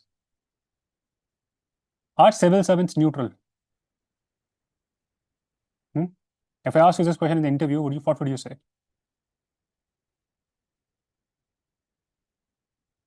Is it all? Yes, sir. My allegiance is to the Constitution of And you're not India neutral. and India. Ideologically, you are not neutral. You're constitutionally committed. Use that term. You will say, no, I'm not neutral. I'm constitutionally committed. I'm committed to the Constitution, not to the government of the day.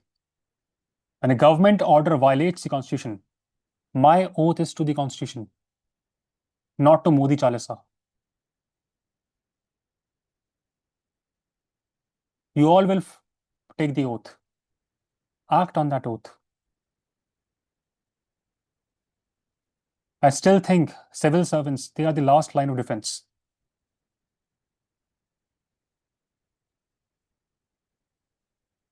Not all battles are fought for victory. Some are fought simply to tell the world someone was there on the battlefield. Bhagat Singh did not win, but he was there. And because he was there, history bent eventually towards justice. You are here in this room at this moment in India's history, studying, questioning, refusing to look away. It is part of being in the battlefield. Supporting those who raise your voice for you, being part of the battlefield. Throttling others, the dumbwits, the dimwits.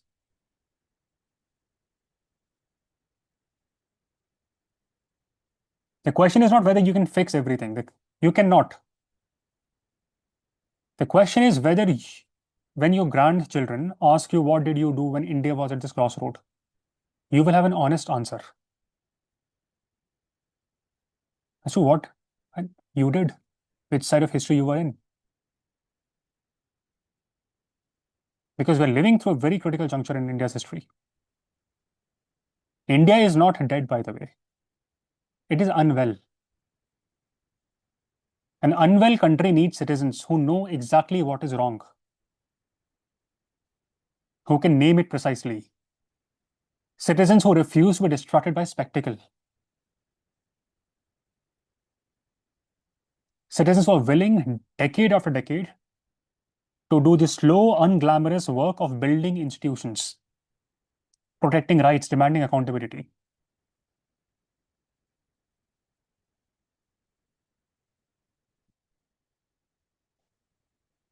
So with this, we wrap up today's session.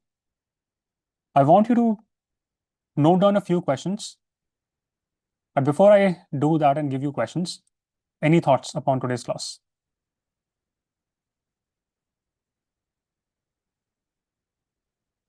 Yes, Shreya.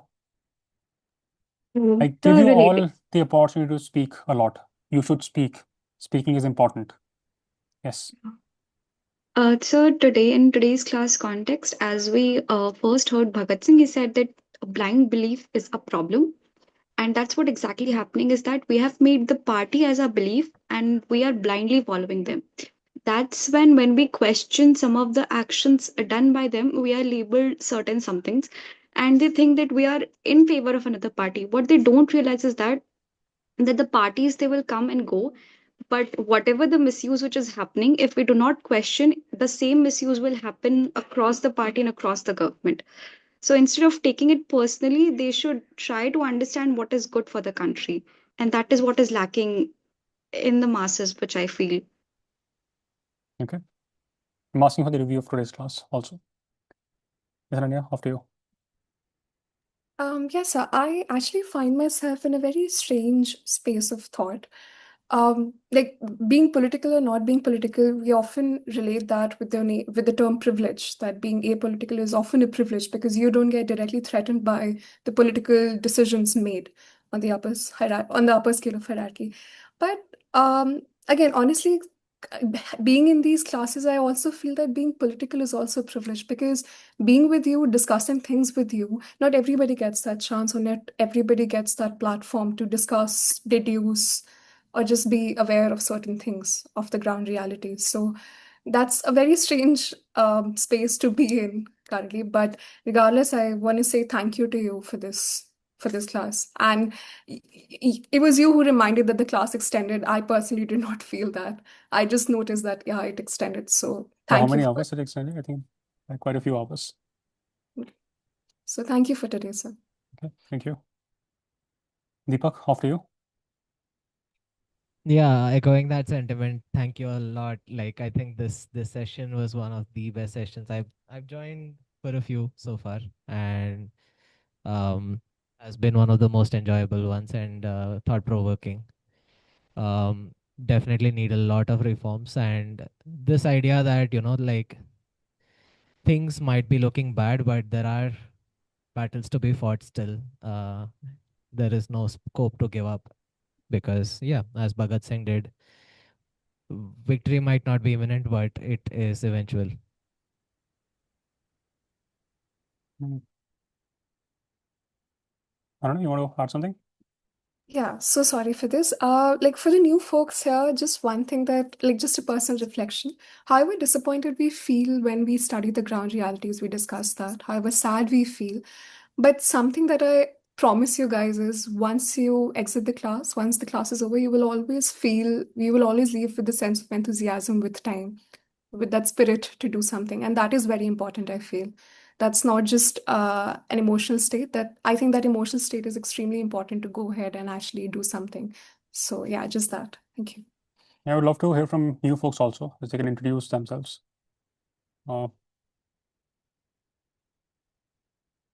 Yes, Raja. Sir, I'm thinking that, see, anti-defection law, it is clearly saying that the elected representations are like slaves. Why judiciary is silent on this matter? And also the election commission, that union minister nomination. Why judiciary is silent? See, union minister nomination is constitutional. Nothing wrong with that. They are part of the Rajya Sabha.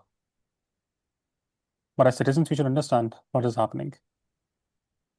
Why? What's the reason why there is no other popular leader other than Modi ji? That's how you create a slave country. Because if you have a popular leader, he may question. He may keep him in check. And that's why he loves people who are silent. That's why we have a Parchi CM across states. Goes there, picks up a name, see, chief minister. What nonsense is that? I didn't even vote for that Madhya Pradesh chief minister. We didn't even know the name. The Delhi CM, Haryana CM. What's happening? The current Bengal CM, he's completely under the thumb of central leadership. Because the minute he decides to do something else, we know ED raids. And there are many evidences to prove that he is guilty. What's the reason why Ajit Pawar went on to join big party with BJP? Why is other scam guy is now part of BJP? He's Rajya Sabha MP, Ashok Chavan. What's the reason? I think the Assam chief minister was part of Congress, no?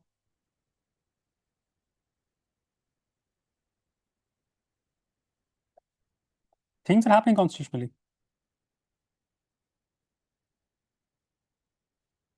And decline of judiciary, it's a long drawn process. But to put you at not ease, it has begun, the decline. Just ask, what did the SIT do when they cleared Ambani of that Vantara thing within a few days?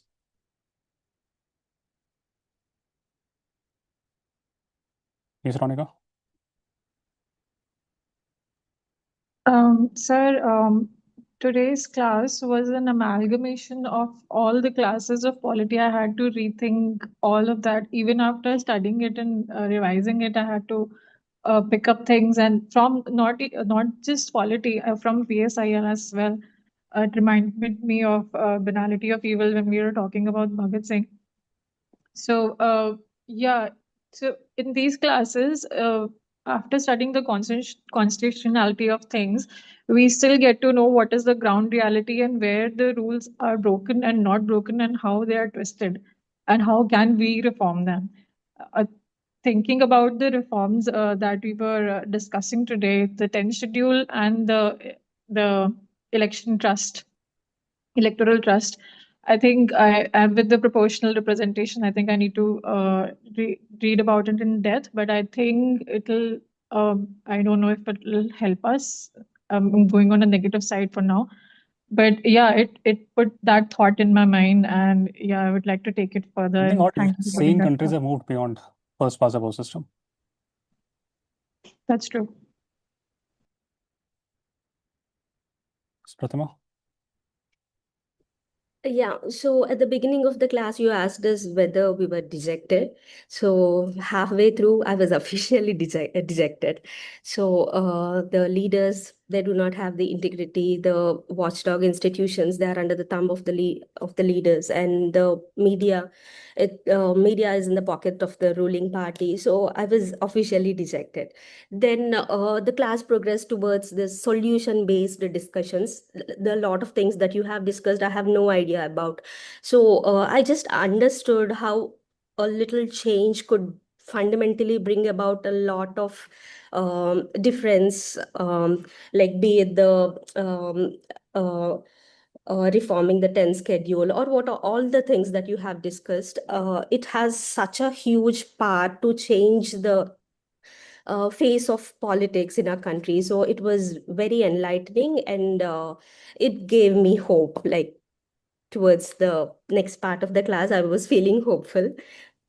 Midway, I was kind of dejected, as I See, the said. quite a few things that we discussed as solutions, these are all implementable. In fact, one was implemented already in 2023.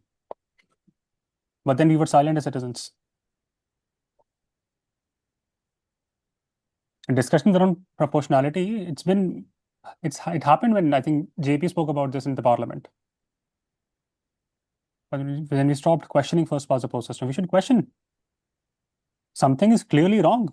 Why 70% people, when they reject some person, why is he ruling over us? But now this question becomes much more concerning because now it has become a election winning machine. Like Aladdin, because they have all the advantages and the gun, and they have the head start. So the fight is not fair. Nimrat? Hello, sir. Hello, everyone. So my reviews on this class is like, I feel that this is my space. Like outside this room, there is only one person with whom I can talk without fear on topics like these.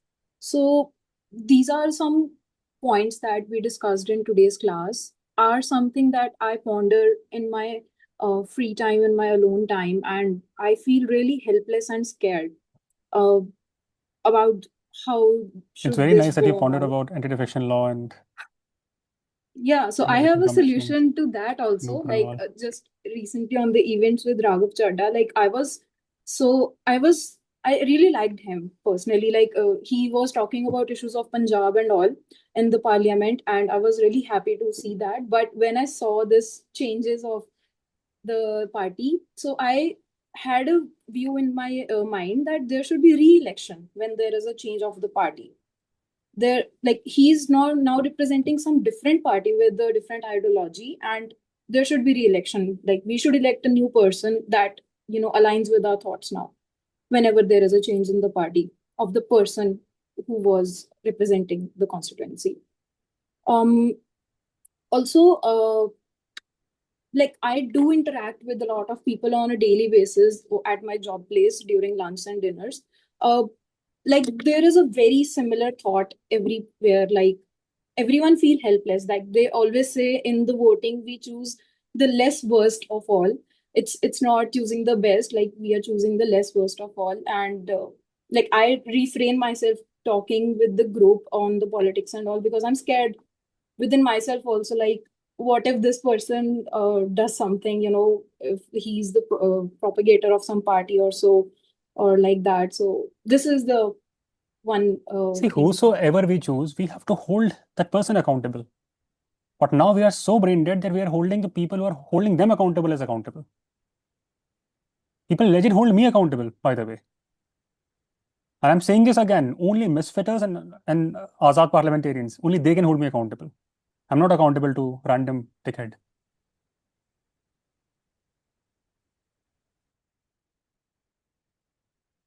Yes, Vishal? Good afternoon, everyone. Good afternoon, sir. Yes, good afternoon. You Sir, started it in was morning, it's afternoon already. Okay. yes, sir. But it was a very good afternoon. Sir, first of all, it's truly remarkable. Uh, I felt that I had many things to say, but it's vanished by listening so much people, the thoughts, their ideas.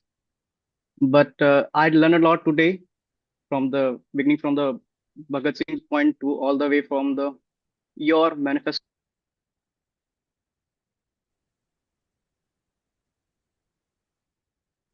Uh, Hello? Yeah, go on. To my manifesto, that's what all we can hear. Yes, sir.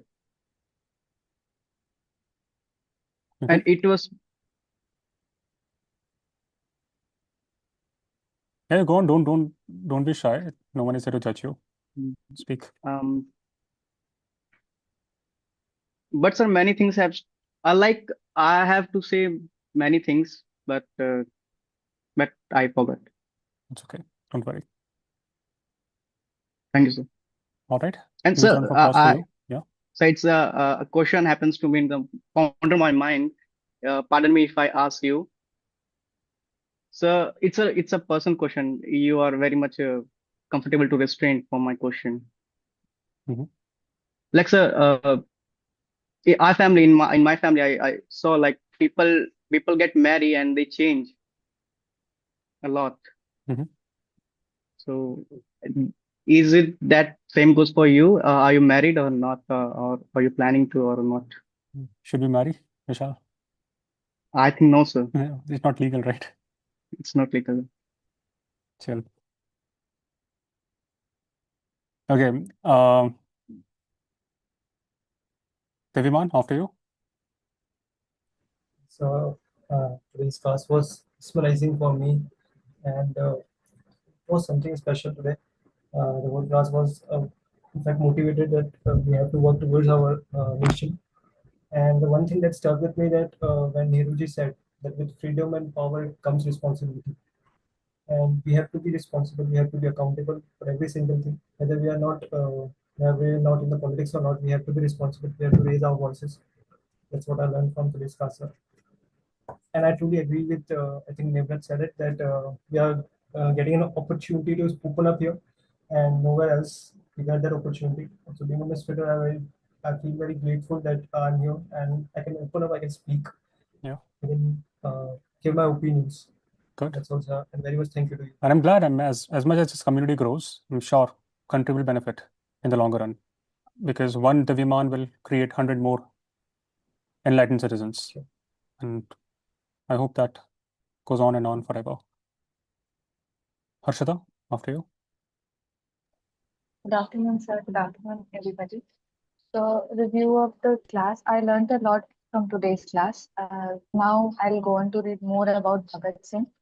And sir, I love the manifesto and the 4 points. The third point, I was thinking along the similar line, and I have noticed changes in myself, that how my thought process has changed.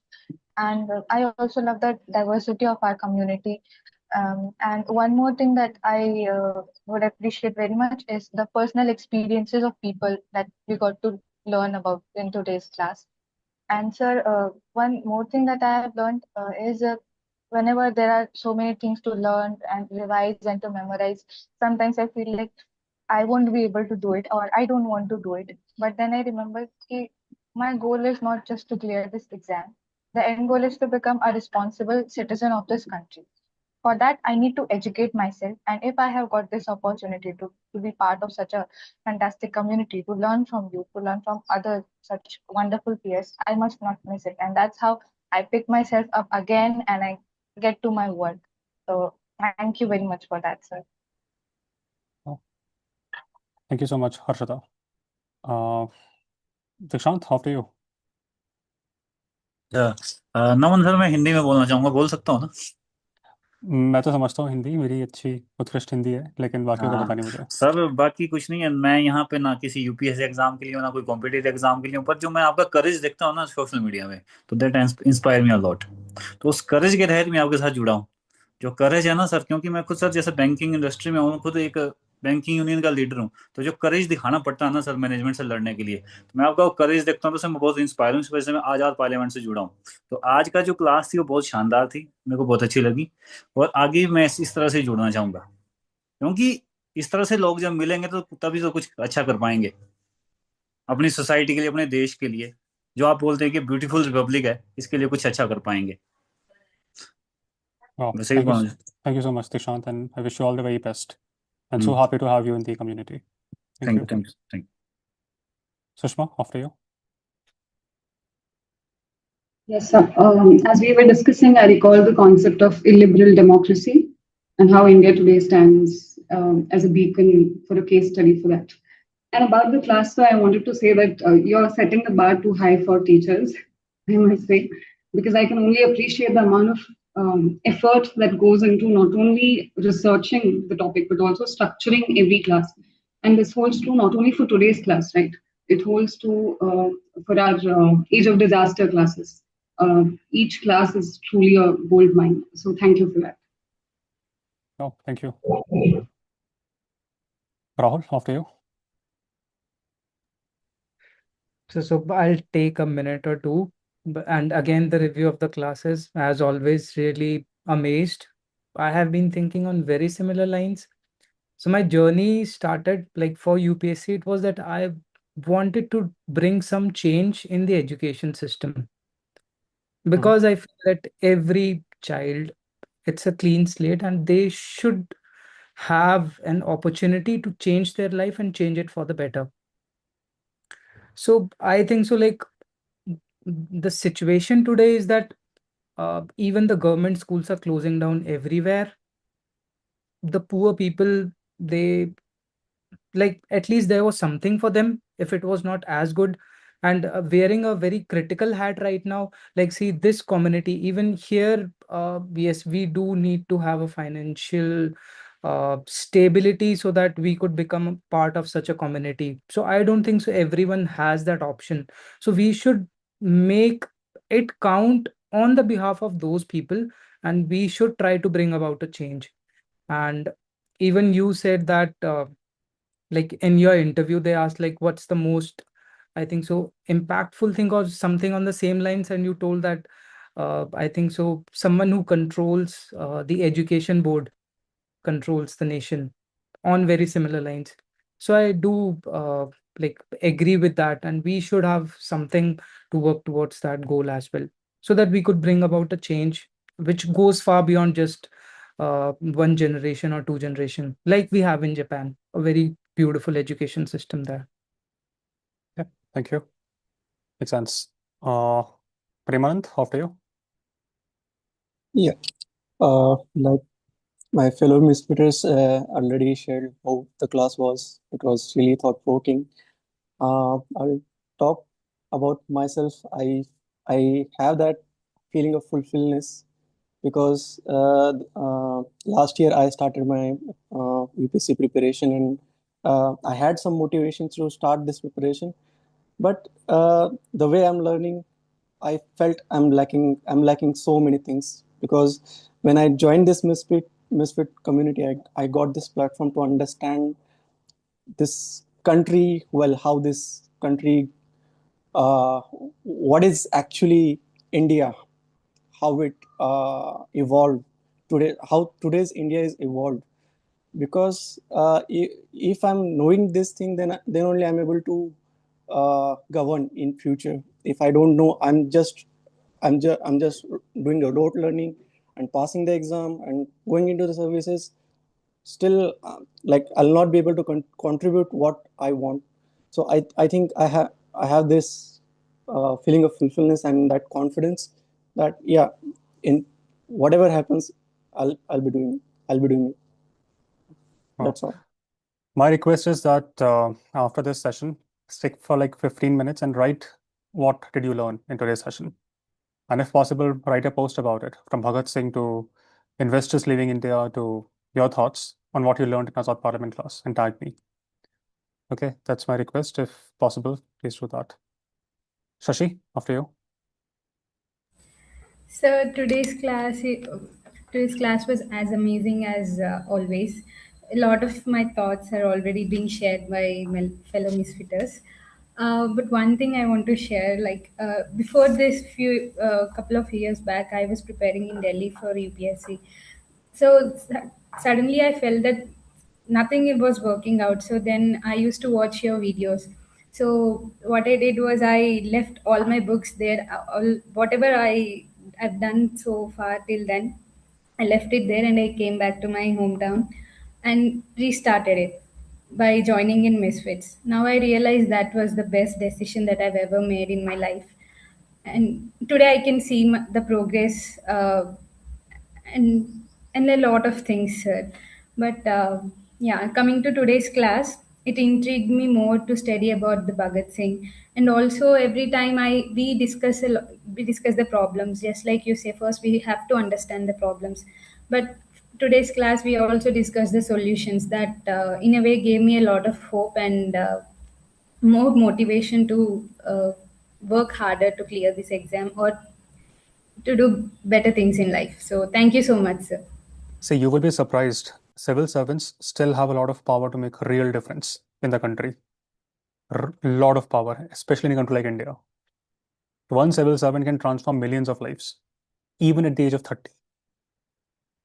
So do not underestimate the power of a good civil servant. Even if you're in a loop line, not the ideal position that you want to be, you can still make a lot of difference. And we've discussed all of that in the age of disasters. How is that possible? Yes, Sakshi? Can't hear you. So, since 2 days I'm watching the videos, the lectures, and today I've joined the live session for Ajad Parliament. So, first time in all those past years I've prepared for UPSC. This is the first time that I'm connecting with the real issues of India.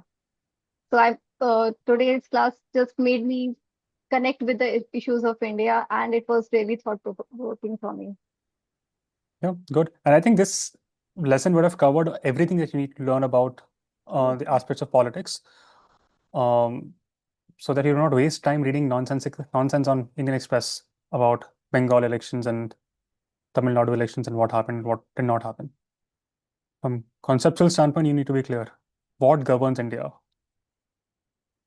Okay, Ananya, anything to add? Yes, so just one thing. You asked us to note down some questions before the discussion. Yeah, one question. I'll share the question. Amal, what's your point? Sir, hi everyone.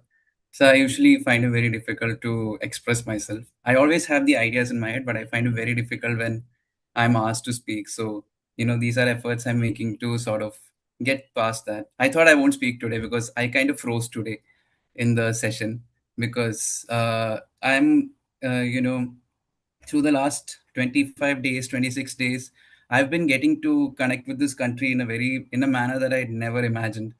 And in all those sessions and age of disasters too, I'm looking forward to these classes every day and learning a lot, shedding a lot of roots that were already there in my head, understanding the double standards that I myself had, the kind of cycles that I was putting myself into, the way and in the very one dimensional way that I was looking at the country and politics and my place in all of this.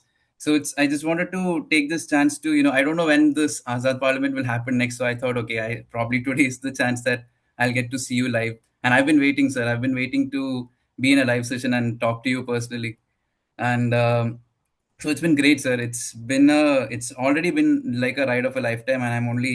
And I understand, I feel like I'm in a place where, finally in a place where with a lot of like-minded people and a place where I can, really ground myself and, really kind of break myself out of a lot of things that I thought were, impossible to. And so this, I just wanted to thank you, sir, for that. And I'm very grateful to be here. And I'm very happy to see a lot of the people from Age of Disasters here too.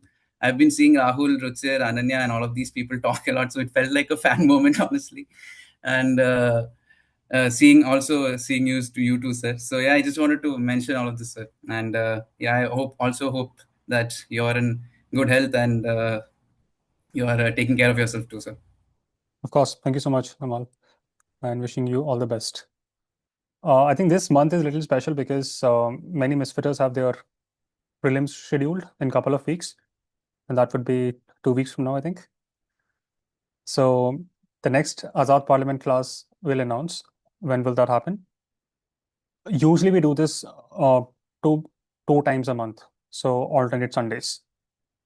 But especially this month, it's a little special because of the prelims, and we cannot schedule this on the day of prelims. It would be wrong.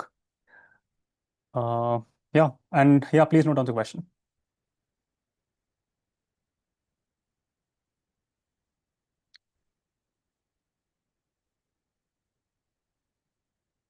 Should the first past the post system, should the first past the post electoral system be replaced in India with proportional representation? Discuss. Should the first past the post electoral system be replaced in India with proportional representation? Discuss.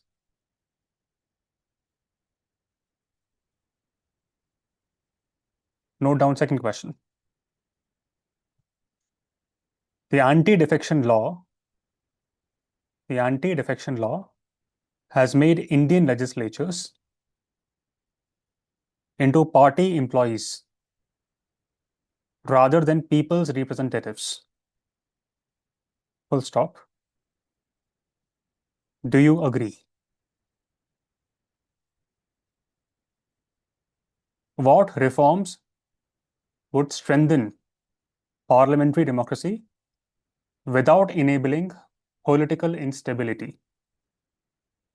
What reforms would strengthen parliamentary democracy without enabling political instability?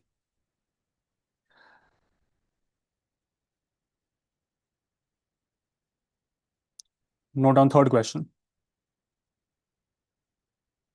Critically examine the role of money power in elections and its impact on Indian democracy.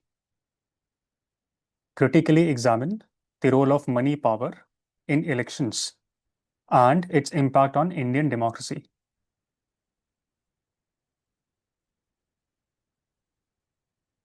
I think we should also have some, I don't know, some way to click a screenshot photo for every time we meet. Some hand gesture that can ensure some camaraderie amongst all the Azad parliamentarians. Anyone has any suggestions? This, Hemant? That's what you did. What does it mean, Deepak? You have to explain it first. It's inspired by Wakanda Forever. Okay. Inspired by whom? Black Panther, Black Marvel Panther. character. Oh, yeah. Anyone who agrees with that? If you have any other suggestion, we can vote on that.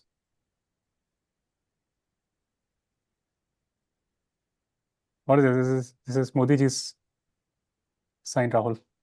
No, sir. It's like it's one vote, make it count. But for all Azad parliament, we discuss things beyond politics also, no? It's one life, make it count. YOLO. But Hindus will not believe this. We believe in rebirth, multiple lives we have. So maybe next time you're born a cockroach or whatever. So life is Human life. Once. How do you know it's cockroaches do not live better? And what makes you think that we are not a cockroach right now? Symbolically, sir, I think so. Humans, they are most devastated species right now. Walking into the funeral pyre, eventually.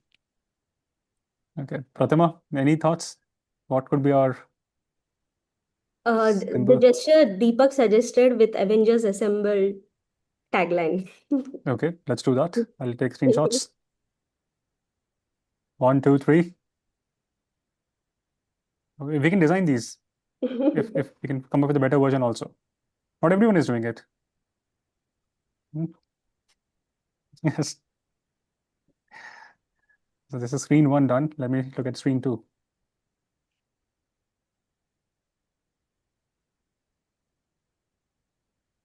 Agrima is not liking this. Okay, great. Thank you. Just one request. Can anyone send me an email from what we discussed in today's session? And we'll post that as a write-up on our social media. Like, this could be, send us an email in terms of text. And in today's Azad Parliament session, we discussed X, Y, Z. and how was it like, and so on and so forth. Okay, just send us, and we would love to post this. And it could be anonymous also. We can post this anonymously. If you want the credit, we'll give you credit. If you don't want the credit, that's also fine. Okay, all the best, everyone. Good luck. Take care.